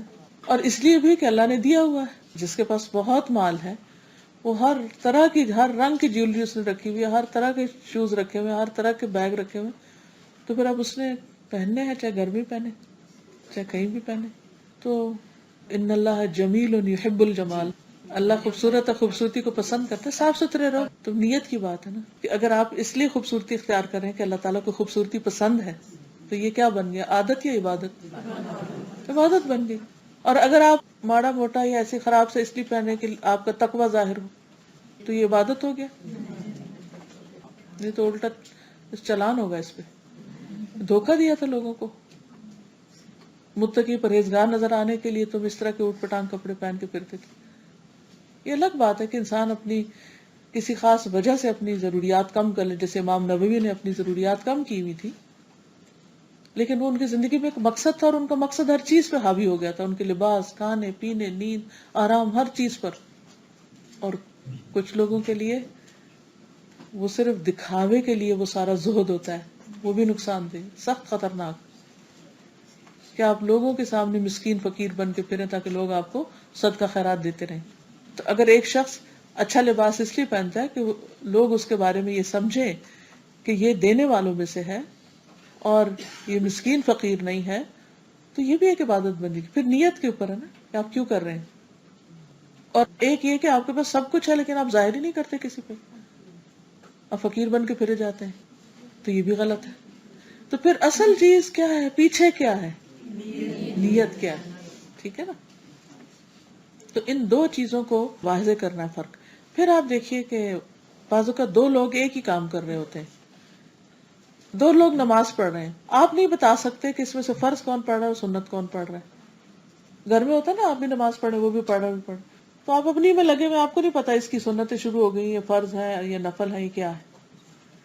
پیچھے سے ایک شخص دیکھ رہا ہے، دونوں نماز پڑھ رہے ہیں، ایک فرض پڑھ رہا تھا اور ایک نفل پڑھ رہا تھا، ایک ہی جیسے ایکشن سارے، قیام، رکوع، سجدہ، لیکن دونوں میں کیا ہے؟ کس چیز کا فرق ہے؟ نیت کا. تو ظاہری عمل تو وہی ہے، فرق نیت کا ہے. اس نیت کے فرق کی وجہ سے دونوں کے اجر و ثواب میں فرق ہو جائے گا. فرض کا اجر اور ہوتا ہے، نفل کا اور ہوتا ہے. ٹھیک ہے نا. اس لیے اعمال کو ظاہر کے اعتبار سے نہیں، ان کی نیت کے اعتبار سے دیکھا جائے گا. اصل میں بات یہ ہے نا کہ اللہ سبحانہ وتعالی ظاہر کو دیکھتے بھی نہیں ہیں، وہ تو ہمارے دلوں کو دیکھتے ہیں کہ وہاں کیا سوچ ہے. اس لیے نیت بول کے نہیں ادا کی جاتی، وہ دل میں ہی ہوتی، وہ دل کا عمل ہے، زبان سے نہیں کہتے. اور ویسے بھی یعلم خائنۃ الاعین وما تخفی الصدور، آنکھوں کی خیانت بھی جانتا ہے اور جو دلوں میں چھپا ہوا وہ بھی جانتا ہے. اور ویسے بھی آپ کسی انسان کے لیے تو کام نہیں کر رہے. جب کوئی آپ اچھا کام کرتے ہیں تو کسی انسان کے لیے تو نہیں کر رہے ہوتے کہ آپ کو کہنا پڑے کہ میں نے تمہارے لیے کیا. اللہ تعالیٰ کو تو ہمارے کرنے سے پہلے پتہ چل جاتا ہے کہ یہ کس لیے کرنے لگا ہے. تو اسی لیے ہم دیکھتے ہیں کہ نماز کی نیت کے کوئی خاص الفاظ نہیں ہمیں سکھائے گئے، بس آپ نے ارادہ کیا، نیت کی اور اللہ اکبر کہہ دی. ہر عمل کے لیے نیت کا ہونا ضروری ہے، خواہ وہ قلبی ہو، لسانی ہو، زبانی ہو یا پھر اعضاء کا ہو. اور اسی وجہ سے لوگوں کی جزا میں فرق ہو جائے گا، نفل اور فرض پڑھنے والے کی جزا میں فرق ہو جائے گا. اب مثلاً علم کا حاصل کرنا ہی ہے، تو اگر کوئی شخص اللہ کی رضا کے لیے علم حاصل کرتا ہے تو اس کے لیے بہت بڑا اجر ہے، بہت بڑا مقام ہے. لیکن اگر کوئی دنیا حاصل کرنے کے لیے کرتا ہے تو جنت کی خوشبو بھی نہ پائے گا. حدیث میں آتا ہے نا کہ عن ابی ہریرہ قال قال رسول اللہ صلی اللہ علیہ وسلم من تعلم علما مما يبتغى به وجه الله عز وجل لا يتعلمه الا ليصيب به عرضا من الدنيا لم يجد عرف الجنة يوم القيامة يعني ريحها.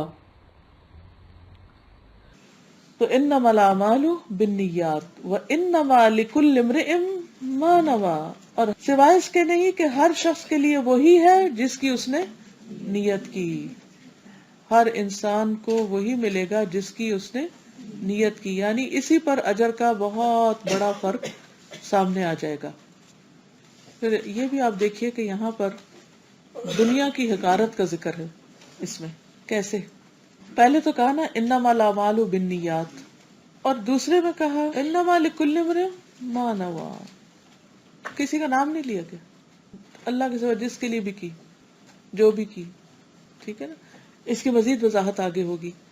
فمن کانت، تو جو کوئی ہے ہجرت ہو، اس کی ہجرت اللہ و رسولہ، اب نام لیے گئے اللہ اور اس کے رسول کی طرف. جس کی ہجرت اللہ اور اس کے رسول کے لیے ہے، کسی اور کے لیے نہیں. مراد اس سے کون سی؟ ہجرت کا لفظی معنی ہوتا ہے چھوڑ دینا، ایک جگہ چھوڑ کے دوسری جگہ چلے جانا. اور اس میں اشارہ ہے مکہ کے مسلمانوں کی طرف جو مدینہ میں چلے گئے تھے نبی صلی اللہ علیہ وسلم کے پاس. کس کے لیے؟ اللہ کے لیے، اپنا گھر بار چھوڑ کر اپنا دین بچانے کے لیے. فتح مکہ سے پہلے کی ہجرت کا ذکر ہے اس میں، جو اپنا گھر بار چھوڑ کے مدینہ چلے گئے. فرمایا کہ جو شخص اللہ اور اس کے رسول صلی اللہ علیہ وسلم کی طرف ہجرت کرتا ہے تو اس کی ہجرت اللہ اور اس کے رسول کی طرف ہے. اللہ کے لیے تو مطلب ہو گیا اللہ کو خوش کرنے کے لیے، اللہ کا چہرہ چاہتا ہے.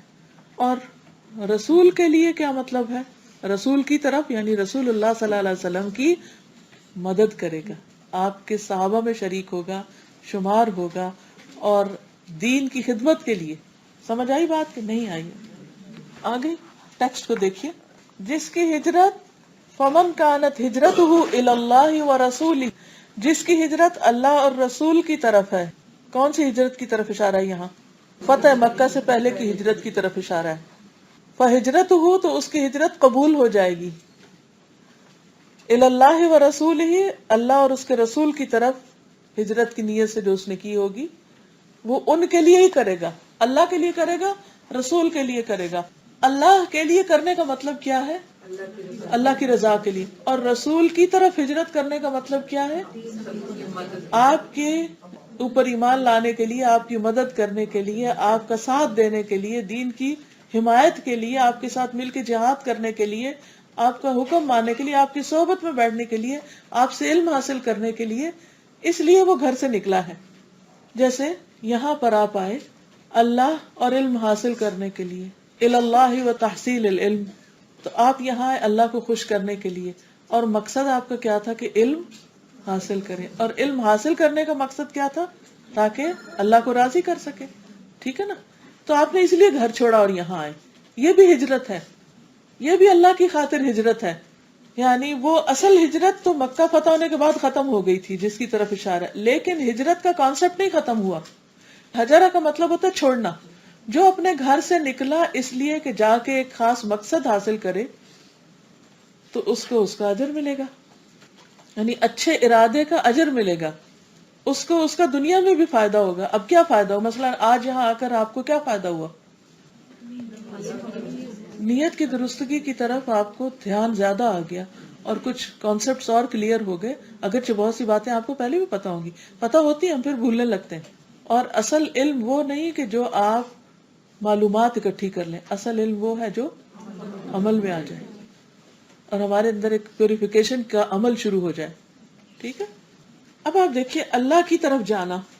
تو جو شخص اللہ کی طرف جاتا ہے، ایک ہاتھ، ایک بالشت، تو اللہ تعالیٰ اس کی طرف کتنا آگے جاتا ہے؟ ایک بازو. اور پھر جو ایک قدم اللہ کی طرف جائے تو اللہ تعالیٰ اس کی طرف 10 قدم ہے. یعنی اتنی رحمتیں آئیں گی، اور صحابہ پر آئی رحمتیں.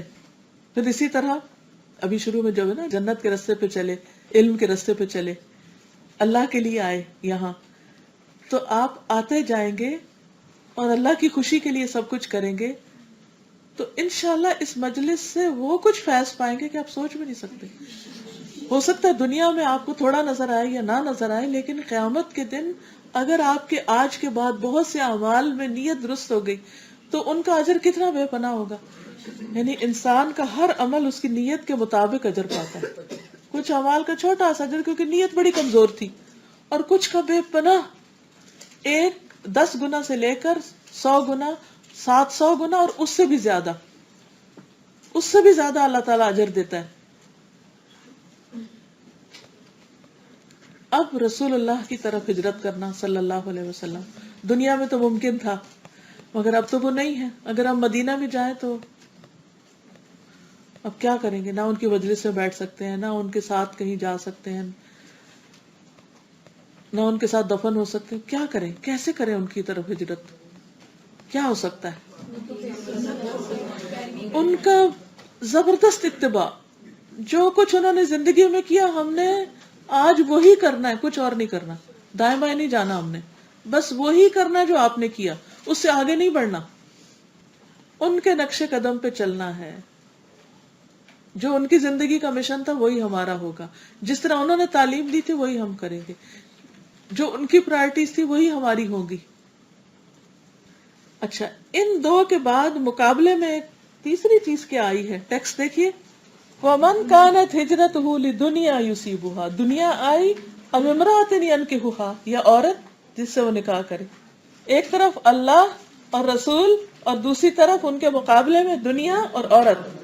آپ دیکھیے کہ دنیا تو آج بھی بہت سارے لوگ مثلا مسجد بھی جاتے ہیں تو ان کو کیا ہوتا ہے کوئی جا کے بزنس کر لیں وہاں، یا یہاں کا تو مجھے نہیں پتا لیکن کچھ علاقوں کا مجھے اچھی طرح پتا ہے کہ وہاں جب کانفرنسز وغیرہ ہوتی ہیں اور بڑی بڑی گیدرنگ مسجدوں میں ہوتی ہیں تو یا تراویاں بھی ایون ہوتی ہیں، بڑے بوڑھے ماں باپ وہ تراوی پڑھ رہے ہیں اور ینگ لڑکے لڑکیاں باہر کھیل کود میں مصروف ہیں. وہ ان کی ڈیٹنگ کی جگہ بن گئی. ایک باقاعدہ ایک کلچر ڈیولپ ہو گیا ہے. بچے شور ہنگامہ کر رہے ہیں، لڑکیاں لڑکے باہر نکل کے سیر تفریح کر رہے ہیں یا ادھر ادھر بیٹھے ہوئے ہیں، اور جو ماں باپ ہیں وہ مسجد میں تراوی پڑھ رہے ہیں. اب ماں باپ کس کے لیے گئے؟ اللہ رسول کے حکم کی پیروی میں گئے. ینگ لڑکے لڑکیاں کس لیے گئے؟ بوائے فرینڈ یا گرل فرینڈ کے لیے. وہ بھی آ رہا ہے وہاں یا وہ بھی آ رہی، چلو اس سے ملتے چلے. چاہے مسجد جا رہے ہیں لیکن اگر نیت خراب ہے، یا کسی گیدرنگ میں چلو فلاں حلقہ اٹینڈ کرتے ہیں، ینگ بوائز ینگ گرلز شیوخ کے پاس بیٹھے ہوئے ہیں، بظاہر دیکھنے میں دین سیکھا جا رہا ہے لیکن اندر نیت کسی خاص شخص کے لیے گئے ہیں. وہاں ہو گیا نا فرق. پوری مجلس کا زیرو ثواب، کچھ بھی نہیں، کچھ حاصل ہی نہیں ہوا، چاہے زندگیاں لگا دیں. بدنیا یصیبها او امرأة ينكحها، یا عورت سے شادی کرنی، کسی شادی کی غرض سے گئے. یعنی بہت سے لوگ بعض اوقات درس میں یا کسی دین کی مجلس میں اس لیے جاتے ہیں کہ رشتے وغیرہ دیکھ لیں. کوئی سیکھنا سکھانا کوئی مطلب نہیں ہوتا. ٹھیک ہے اگر آپ سیکھنے کے لیے گئے تو رشتے مل ہی جائیں گے، یہ کتنا بڑا مسئلہ. میں نے اپنی بیٹیوں کی شادیاں آپ یقین کیجیے سر اور راہ چلتے کی ہیں. میں اس نیت سے نہیں نکلی تھی. 2004 میں جب میں کینیڈا گئی ہوں، واللہ میری نیت میں قطعاً یہ نہیں تھا کہ میں جا کے بچیوں کی شادیاں کروں وہاں، لیکن بس اللہ نے کہیں تو کرنی ہوتی نا. تو یوں جاتے جاتے بغیر کوئی وقت ضائع کیے، بغیر کسی تلاش کے، بغیر کسی کوئی لمبی چوڑی جد و جہد اور کوشش کے، بس ایسے کھڑے کھڑے بات طے ہوگی. ایک کی ہوگی دوسرے کی ہوگی، ایک سیٹنگ میں فیصلہ، بات ختم. اور صرف اللہ پہ توکل. اور وہ اسٹوڈنٹس ہیں، یہ تو ہونا ہی، سب کی شادیاں ہونی، کھانا ہے، سب نے کوئی نہ کوئی کمائی کرنی. تو اللہ کے واسطے اللہ کے گھروں کو تو اس سے پاک کر دو، دین سیکھنے کی نیت تو خالص کر لو. آخر جہاں انسان کٹھے ہوتے ہیں وہاں رشتے بھی ہو جاتے ہیں، شادیاں بھی ہو جاتی ہیں، نکاح بھی ہو جاتے ہیں، رزق کے وسائل بھی وہاں سے مل جاتے ہیں. لیکن یہ مقصد نہ رکھو، کیونکہ اگر یہ مقصد ہو گیا تو سب کیا کرا تباہ ہو گیا، کوئی فائدہ نہیں. کیونکہ آپ دیکھیے کتنے صاف الفاظ میں کہا گیا، یعنی دنیا کا حصول مقصد ہے، یا کوئی شہرت یا کوئی ناموری یا کوئی بھی اور گھٹیا غرض، اور دوسری طرف شادی وادی. اب امرأۃ ينكحها فہجرته الی ما ہاجر الیہ. اچھا اوپر آپ دیکھیے کہا الی اللہ ورسولہ، فہجرته الی اللہ ورسولہ، نیچے کا الی ما، دونوں کو ایک ہی جگہ کر دیا اور کہا فہجرته الی ما ہاجر الیہ. جس چیز کی یہ حکارت کا ذکر ہے نا، جس نیت سے کی وہ مل جائے گا اس کو. عورت کے لیے کی تو عورت مل جائے گی، دنیا کا مال کے لیے کی یا کسی اور غرض کے لیے کی تو وہ مل جائے گا، اللہ رسول نہیں ملے گا، باقی سب مل جائے گا. تو ہم سب کو اپنی اپنی نیتوں اور اپنے اپنے مقاصد، چاہے دین کے کام ہو چاہے دنیا کے کام ہو، ان کو چھان پھٹک کے صاف ستھرا کر لینا چاہیے کہ یا رب، اور تنہائی میں اکیلے بیٹھ کے اللہ سے باتیں کرنی، اللہ میں یہ کام صرف آپ کے لیے کرنا چاہتی ہوں، نہ کسی کے دباؤ میں آ کے، نہ کسی کی محبت میں، نہ کسی لالچ میں، نہ غرض میں. وما تنفقون من شيء الا ابتغاء وجه اللہ، اللہ تیرے چہرے کا دیدار چاہیے، تیری محبت چاہیے، تیرا قرب چاہیے، کیونکہ تیری طرف میں ایک قدم بڑھاؤں گا تو میری طرف اس سے زیادہ آئے گا. تو قرب چاہیے نا اللہ کا. تو یہ گھر بیٹھ کے تو قرب نہیں مل سکتا، یا بیٹھے رہنے سے تو نہیں مل سکتا. کچھ کریں گے اور خالص اللہ کو خوش کرنے کے لیے کریں گے تو کیا ہوگا؟ سب کچھ ہو جائے گا. دنیا کہیں نہیں جاتی، جو آپ کی قسمت میں لکھی ہے نا وہ مل جائے گی، کہیں نہیں جاتی. کہاں جائے گی؟ آخر اللہ نے بندوں کے لیے بنائی. لیکن ہم جلد باز ہوتے ہیں. سورۃ الکہف کے آخر میں آتا ہے فَمَنْ كَانَ يَرْجُو لِقَاءَ رَبِّهِ فَلْيَعْمَلْ عَمَلًا صَالِحًا وَلَا يُشْرِكْ بِعِبَادَةِ رَبِّهِ أَحَدًا. جو شخص اپنے رب کی ملاقات کی امید رکھتا ہو تو لازم ہے کہ وہ عمل نیک کرے اور اپنے رب کی عبادت میں کسی کو شریک نہ کرے، کسی کو بھی شریک، کسی کو، کسی غرض کو، کسی مطلب کو، کسی لالچ کو، کسی چیز کو نہیں، کیونکہ سب کچھ یہی رہ جانا ہے. کل من علیہا فان، کل من، انسان بھی، ان کی محبتیں بھی، ان کی عزتیں بھی، چاہتیں بھی، سب کچھ یہیں رہ جانا ہے. وَيَبْقَى وَجْهُ رَبِّكَ ذُو الْجَلَالِ وَالْإِكْرَامِ، تیرے رب کا چہرہ باقی رہنے والا ہے. تو اس کے لیے کرے. یہ ہے اصل سوداگر، یہ ہے اصل عقل مند لوگ. رسول اللہ صلی اللہ علیہ وسلم نے فرمایا کہ اللہ عز و جل نے فرمایا میں سب شریکوں سے بہتر ہوں، جس نے میرے لیے کیے گئے عمل میں کسی اور کو شریک کیا تو میں اس سے بری ہوں، اور وہ اسی کے لیے ہے جس کو اس نے شریک کیا. یعنی یہ نہ کہو کہ میں اللہ کو خوش کرنے کے لیے بھی کر رہا ہوں، رشتہ داروں کو خوش کرنے کے لیے بھی کر رہا ہوں. اللہ کی خوشی بھی مطلوب ہے اور آپ کی بھی، ٹیچر آپ کی بھی خوشی مطلوب ہے. نو وے، صرف اللہ. ایک دن مجھے کسی نے خط لکھا، اس میں لکھا کہ میں فلاں جگہ پڑھنے جاتی ہوں صرف اللہ کے لیے اور اپنی ٹیچر کے لیے. اللہ، یہ اس کو کہاں سے ڈھونڈوں کہ میں اس کو بتاؤں کہ یہ عمل بیکار ہے، برباد ہے. صرف اللہ کے لیے جاؤ، ٹیچر کے لیے نہیں جاؤ. یہ تو ہم کر سکتے کہ فلاں سے سیکھنا، فلاں سے سیکھنا، لیکن ٹیچر کو خوش کرنے کے لیے مت جاؤ. آج ویسے تو دل نہیں چاہ رہا جانے کو، مگر ٹیچر کیا کہے گی، آئی کیوں نہیں، تو چلو چلی جاتی ہوں اس کی خوشی کے لیے. نہیں، اللہ کو خوش کرنے کے لیے. ٹیچر خود ہی خوش ہو جائے گی، بلیو می. جب ہم اللہ کی خوشی کے پیچھے ہوتے ہیں تو لوگ خود ہی خوش ہو جاتے ہیں، پھر ضرورت نہیں رہتی لوگوں کو الگ سے خوش کرنے کی. تو شکر اللہ کا کہ اللہ نے دو کام نہیں رکھے ہمارے ذمہ، اس کو بھی خوش کرو، اس کو بھی کرو. بس ایک ہی کی خوشی چاہیے اور وہ سب کو خوش کر دے گا، وہ آپ کو بھی کر دے گا اور بندوں کو بھی آپ سے. پھر اسی طرح اللہ کے راستے میں بڑے سے بڑا کام ہو تب بھی جب تک اللہ کے لیے نہ ہو تو قبول نہیں ہوتا. ابو امامہ کہتے ہیں ایک شخص نبی صلی اللہ علیہ وسلم کی خدمت میں حاضر ہوا اور اس نے عرض کیا اگر کوئی آدمی مال کے لالچ میں اور نام کے لیے جہاد کرے، مال کے لالچ میں نہیں، مال کمانا مقصود ہے اور ناموری مقصود ہے، رسول اللہ صلی اللہ علیہ وسلم نے فرمایا اس کو کسی قسم کا ثواب نہ ملے گا، کوئی ثواب نہیں. پھر اس آدمی نے 3 بار یہی سوال پوچھا، رسول اللہ صلی اللہ علیہ وسلم نے تینوں بار یہی جواب دیا، ایسے شخص کے لیے کوئی اجر نہیں. پھر فرمایا اللہ تعالیٰ صرف وہ عمل قبول کرتا ہے جو خالص اس کی رضا کے لیے ہو اور اس کے کرنے سے خالص اسی کی رضا مقصود ہو. یعنی اگر کوئی جہاد کے لیے بھی نکلتا ہے اور مقصد مال اور ناموری ہے تو کوئی اجر نہیں، چاہے کتنا بڑا کارنامہ کرے. ایک اور حدیث میں آتا ہے من قاتل لتکون کلمۃ اللہ ہی العلیٰ فہو فی سبیل اللہ. جو شخص اس ارادے سے جنگ میں شریک ہوتا ہے کہ اللہ کا کلمہ بلند رہے، وہی صرف اللہ کے راستے میں لڑتا ہے. یہ بخاری کی حدیث ہے 2810.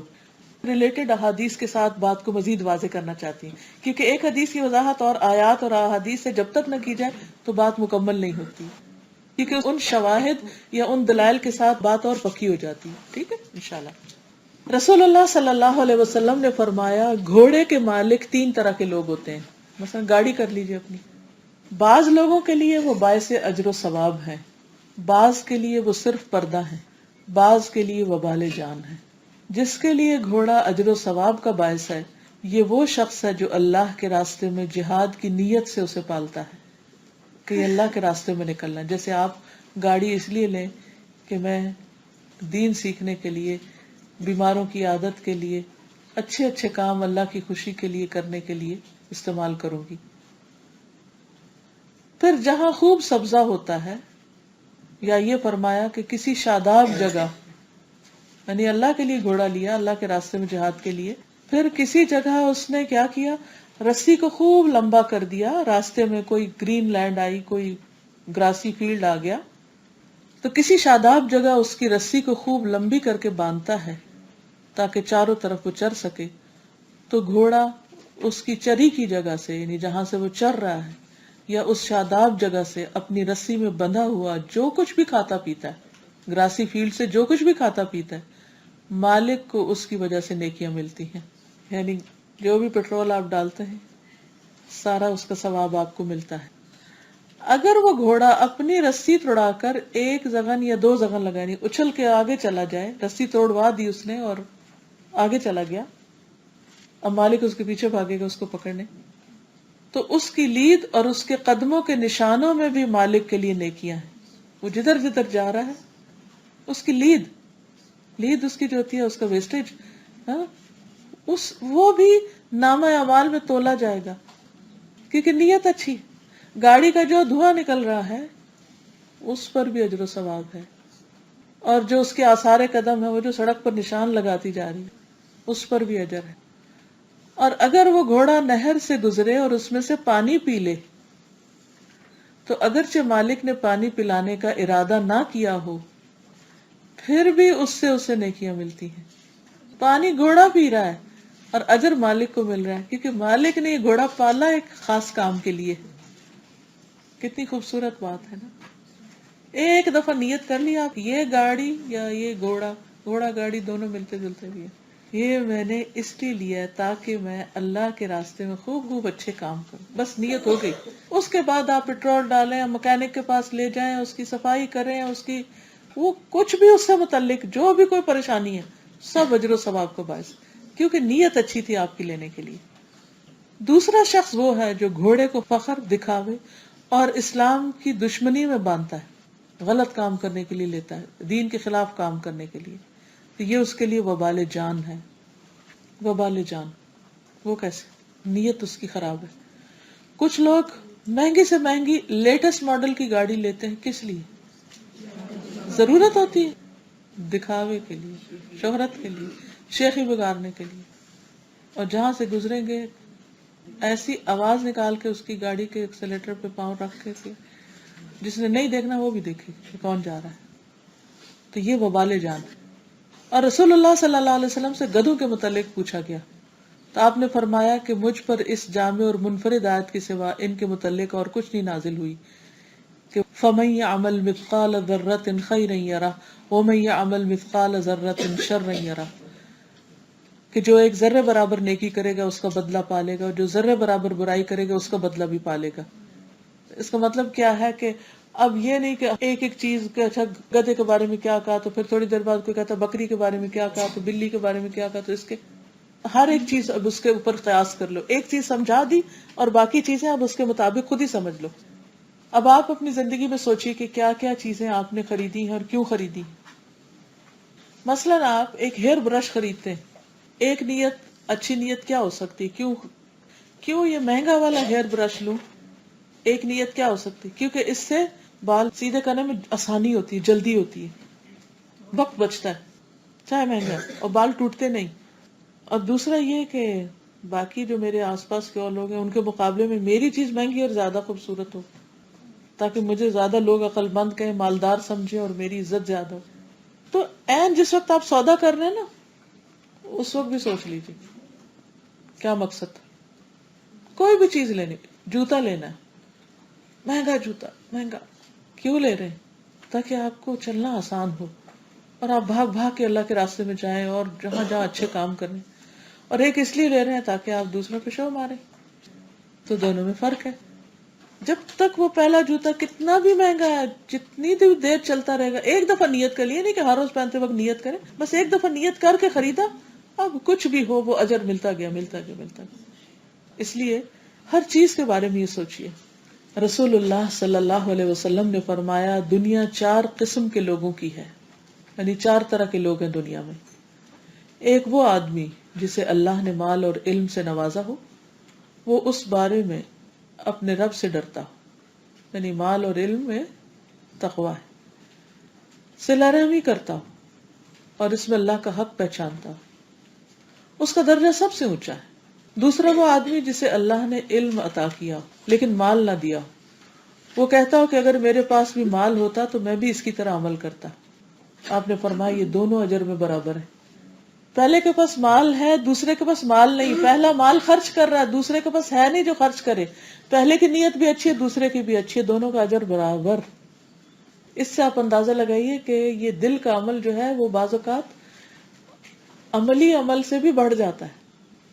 تیسرا وہ آدمی جسے اللہ نے مال سے تو نوازا ہو لیکن علم نہ دیا ہو، وہ بدحواسی میں اسے ناحق مقام پر خرچ کرتا ہو، نہ اپنے رب سے ڈرے نہ صلہ رحمی کرے، نہ اللہ کا حق پہچانے، اس کا درجہ سب سے بدترین ہے. چوتھا آدمی جسے اللہ نے نہ مال دیا نہ علم دیا ہو اور وہ یہ کہے اگر میرے پاس بھی اس شخص کی طرح مال ہوتا تو میں بھی اسے اس شخص کی طرح کے کاموں میں خرچ کرتا. یہ دونوں گناہ میں برابر ہیں. تو ایک اپنی نیت کی وجہ سے اجر میں برابر ہو گیا اور دوسرا اپنی نیت کی وجہ سے عذاب میں برابر ہو گیا. حالانکہ کیا کرا اس نے کچھ نہیں، صرف بری نیت کی وجہ سے. پھر یہ بھی ہے کہ اللہ سبحانہ وتعالیٰ نیت کی بنیاد پر لوگوں کے ساتھ معاملہ کرتے ہیں. ایک اعرابی نبی صلی اللہ علیہ وسلم کی خدمت میں حاضر ہوا، اسلام قبول کیا اور آپ کے ساتھ ہو گیا. کہنے لگا میں آپ کے ساتھ ہجرت کروں گا. رسول اللہ صلی اللہ علیہ وسلم نے اس کے بارے میں بعض صحابہ کو ہدایت کی کہ اس کا خیال رکھنا. جب غزوہ خیبر ہوا اور رسول اللہ صلی اللہ علیہ وسلم کو مال غنیمت ملا اور آپ نے تقسیم کیا تو اسے بھی حصہ دیا. وہ ساتھ گیا تھا، اسے بھی حصہ دیا. آپ کے صحابہ نے اس کا حصہ جب اس کو دیا، وہ ان کے سواری کے جانور چرایا کرتا تھا. جب آیا تو صحابہ نے اس کو دیا تو اس نے پوچھا یہ کیا، یہ کیوں مجھے دے رہے ہو؟ لوگوں نے کہا یہ تمہارا حصہ ہے، رسول اللہ صلی اللہ علیہ وسلم نے تمہیں دیا. تو اس نے لے لیا اور لے کے نبی صلی اللہ علیہ وسلم کی خدمت میں آ گیا. عرض کیا اے محمد صلی اللہ علیہ وسلم یہ کیا مال ہے، یہ مجھے کیوں دیا گیا؟ آپ نے فرمایا یہ تمہارا حصہ ہے جو میں نے دیا کہ تم ہجرت کر کے آئے، جہاد کر رہے ہو. اس نے عرض کیا میں اس وجہ سے آپ کے ساتھ نہیں آیا تھا، میں یہ لینے ہی نہیں آیا تھا. کتنی صاف پیور نیت. بلکہ میں نے آپ کی پیروی کی اس وجہ سے کہ میری اس جگہ پہ تیر مارا جائے، اور اس نے اپنے حلق کی طرف اشارہ کیا، پھر میرا انتقال ہو جائے اور میں جنت میں داخل ہو جاؤں. آپ نے فرمایا کہ اگر تم سچ کہتے تو اللہ تمہاری آرزو پوری کر دے گا، اگر تم سچے تو اللہ تم سے یہ کروا لے گا. پھر کچھ دیر تک لوگ ٹھہرے رہے. اس کے بعد دشمن سے جنگ کے لیے اٹھے. لوگ اس کو حضور صلی اللہ علیہ وسلم کی خدمت میں لے کر حاضر ہوئے. اس شخص کے اسی جگہ تیر لگا ہوا تھا جس جگہ اس نے اشارہ کیا تھا. آپ نے فرمایا کہ وہی ہے. لوگوں نے عرض کیا جی ہاں وہی ہے. آپ نے فرمایا اس نے اللہ سے سچ کہا تھا، اللہ نے بھی اس کی تمنا پوری کر دی. رجال صدقوا ما عاہد اللہ علیہ. پھر آپ نے اپنے جبے میں اسے کفن دیا. آپ فرما رہے تھے یا اللہ یہ تیرا بندہ ہے، تیرے رستے میں ہجرت کر کے نکلا اور شہید ہو گیا، اور میں اس کا گواہ ہوں کہ تیرے لیے نکلا تھا. بعض اوقات ہم کہتے ہیں ہمیں دین کا کام کا کوئی موقع نہیں ملتا، چانس نہیں ملتا، ہمیں سمجھ نہیں آتی ہم کیا کریں. تو سب سے پہلے یہ سوچیں کہ آپ چاہتے ہیں کیا، کیونکہ اگر آپ کی نیت خالص ہے تو اللہ آپ کے لیے ضرور راستہ کھول دے گا. جس بھی نیکی کرنے کو آپ کا دل چاہتا ہے نا اور آپ سچے ہیں اس میں، تو اللہ تعالیٰ آپ کی سچائی کو قبول کر لے گا. اور بفرض محال کسی وجہ سے آپ کو موقع نہیں بھی ملا تو بھی اجر لکھ دے گا. جیسے جنگ تبوک سے واپسی پر آپ صلی اللہ علیہ وسلم فرمایا کہ کچھ لوگ ایسے ہیں کہ جو تمہارے ساتھ ہر جگہ موجود رہے، جس وادی کو تم نے پار کیا، جس گھاٹی سے گزرے. یہ وہ ہے جنہیں عذر نے روک لیا تھا، وہ اپنی نیت کی وجہ سے اجر میں برابر کے شریک ہیں. اور کچھ لوگ اچھے بھلے گھر بیٹھ گئے تھے اور ان کی نیت درست نہیں تھی تو ان کو وہ اجر نہیں ملا. قیامت کے دن بھی انسان نیتوں کے مطابق اٹھائے جائیں گے. یہ بھی یاد رکھیے کہ اگر نیت اچھی ہو اور عمل نہ کر سکے انسان تو بھی اس کے لیے اجر ہے. نبی صلی اللہ علیہ وسلم نے فرمایا جو بستر پر آئے اور اس کی نیت یہ ہو کہ اٹھ کر نماز پڑھوں گا، پھر اس پہ نیند کا ایسا غلبہ آ گیا کہ سوتے سوتے صبح ہو گئی، تو جس تہجد کی اس نے نیت کی تھی اس کا ثواب بھی ملے گا اور اس کی نیند اللہ کی طرف سے اس پر صدقہ ہے. یعنی انسٹنٹ ریوارڈ بھی مل گیا کہ اللہ نے اس کی تھکاوٹ بھی اتار دی، اور جو نیت کر کے سویا تھا اس کا اجر بھی اس کو مل گیا. تو رات کو سوتے وقت نیت ضرور اپنی کر لیا کریں.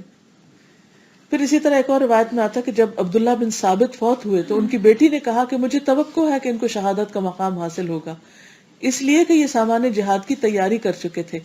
رسول اللہ صلی اللہ علیہ وسلم نے فرمایا اللہ نے ان کو ان کی نیت کے مطابق ثواب عطا فرما دیا. سامان تیار تھا اور فوت ہو کے جانے سے پہلے، تو بستر پر بھی فوت ہو کر شہادت کا اجر.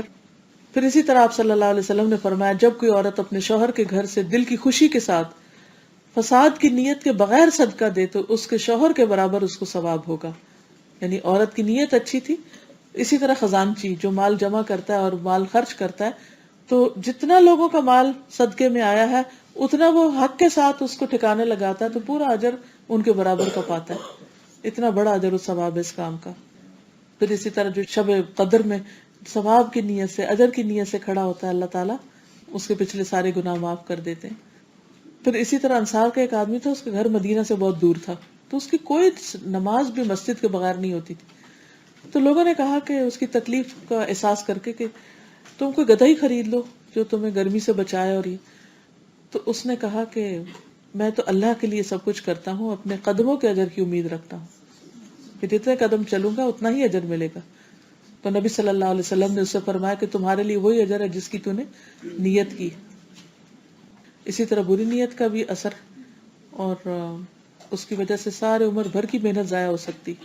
اور آپ کو معلوم ہے کہ قیامت کے دن سب سے پہلے جس کا فیصلہ کیا جائے گا وہ شہید ہوگا، اور پھر اس کے بعد عالم ہوگا، پھر سخی ہوگا. لیکن ان تینوں کی نیتیں خراب تھی، تو مشرکین اور کفار سے پہلے ان کو جہنم میں ڈالا جائے گا. اتنے بڑے بڑے کام کرنے والے کہ بظاہر اللہ کے راستے میں جان دی اور بظاہر اللہ کے لیے دین کا کام کیا، لیکن اندر سے نیتیں خراب تھی. دیکھیے کسی بھی پھل کی کتنا خوبصورت سکن ہو، لیکن اگر اندر گلا ہوا ہے کوئی نہیں کھائے گا اس کو. اٹھا کے کہاں پھینکیں گے؟ بن میں. آپ اس کی سکن نہیں دیکھیں گے کہ باہر سے کتنا اچھا لگ رہا ہے. رسول اللہ صلی اللہ علیہ وسلم نے فرمایا جب اللہ تعالیٰ اولین و آخرین کو اس دن جمع فرمائے گا جس میں کوئی شبہ نہیں، تو ایک منادی آواز لگائے گا جو شخص کسی عمل میں اللہ کے لیے شریک ٹھہراتا ہو اسے چاہیے کہ اس کا ثواب بھی اسی سے طلب کرے، کیونکہ اللہ تعالیٰ تمام شرکاء سے زیادہ شرک سے بیزار ہے. پھر اسی طرح قیامت کے دن نیکیوں سے محرومی ہو جائے گی اس شخص کو. رسول اللہ صلی اللہ علیہ وسلم نے فرمایا اس امت کو عظمت و رفعت، دین و نصرت اور زمین میں اقتدار کی خوشخبری دے دو، سو جو ان میں سے آخرت کا عمل دنیا کے لیے کرے گا اس کا آخرت میں کوئی حصہ نہ ہوگا. تو بات یہ کہ بڑے بڑے عمل جو ہیں وہ زیرو ہو جاتے ہیں اگر اس کے پیچھے نیت اچھی نہ ہو. تو ہم اب ذرا کرنے کے کام لکھ لیتے ہیں کیا کیا ہم نے کرنا ہے، یا جو خلاصہ ہے حدیث کا. تو سب سے پہلی بات یہ کہ نیت کا تعلق ہر عمل سے. پھر یہ کہ نیت کا بار بار جائزہ بھی لیتے رہنا چاہیے اور اس کا علاج کرنا چاہیے اگر خراب ہو جائے تو. جیسے بیمار ہو جاتا ہے نا انسان تو علاج کرواتا ہے، تو دل بھی بیمار ہو جاتا ہے، نیتیں بھی خراب ہو جاتی ہیں، ایک جگہ جمی نہیں رہتی، تو اس کا بھی خیال رکھنا چاہیے. پھر اسی طرح یہ ہے کہ اعمال چاہے بظاہر دیکھنے میں ایک جیسے ہوں لیکن ان کی جزا کا فرق نیت کے ساتھ ہو جائے گا، کامل یا ناقص، صحیح یا فاسد.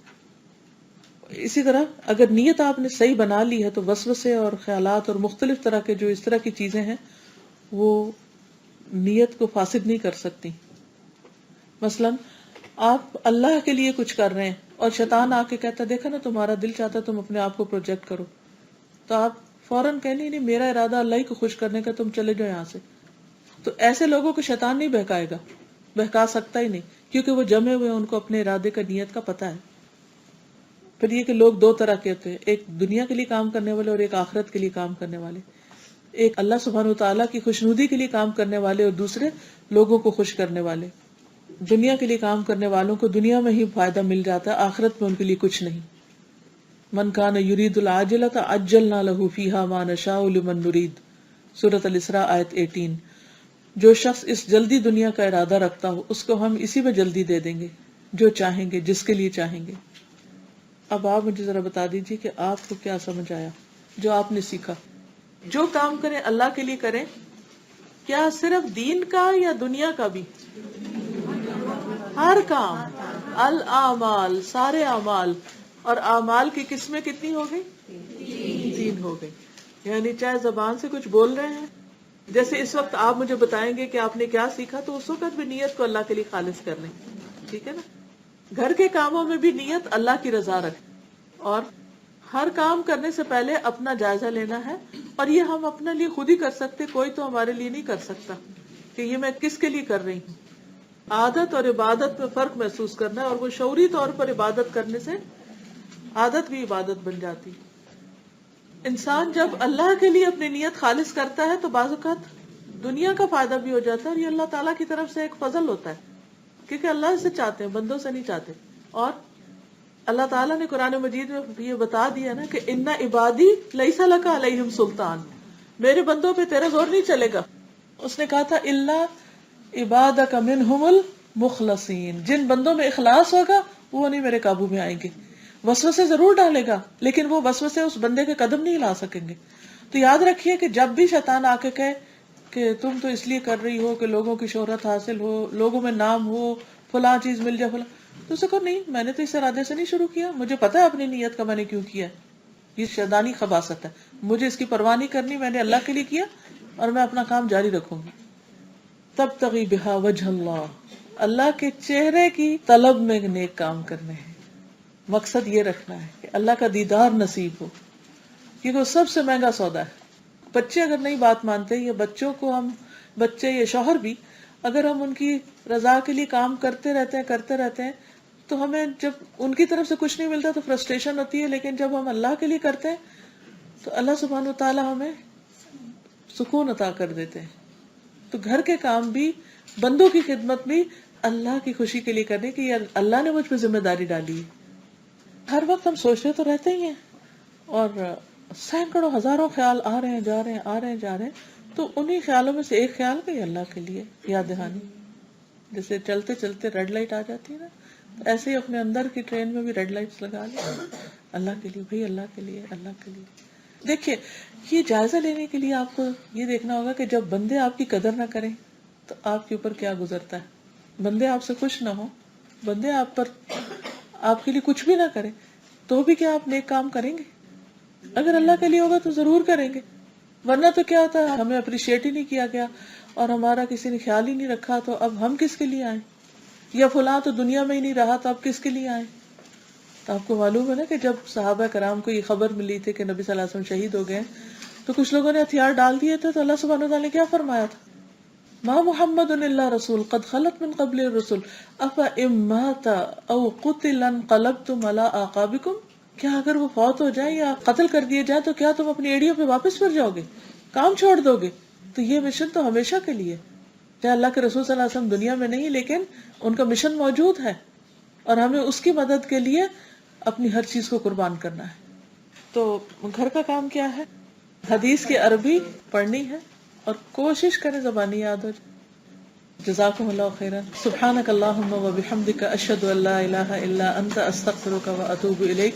السلام علیکم و رحمۃ اللہ وبرکاتہ.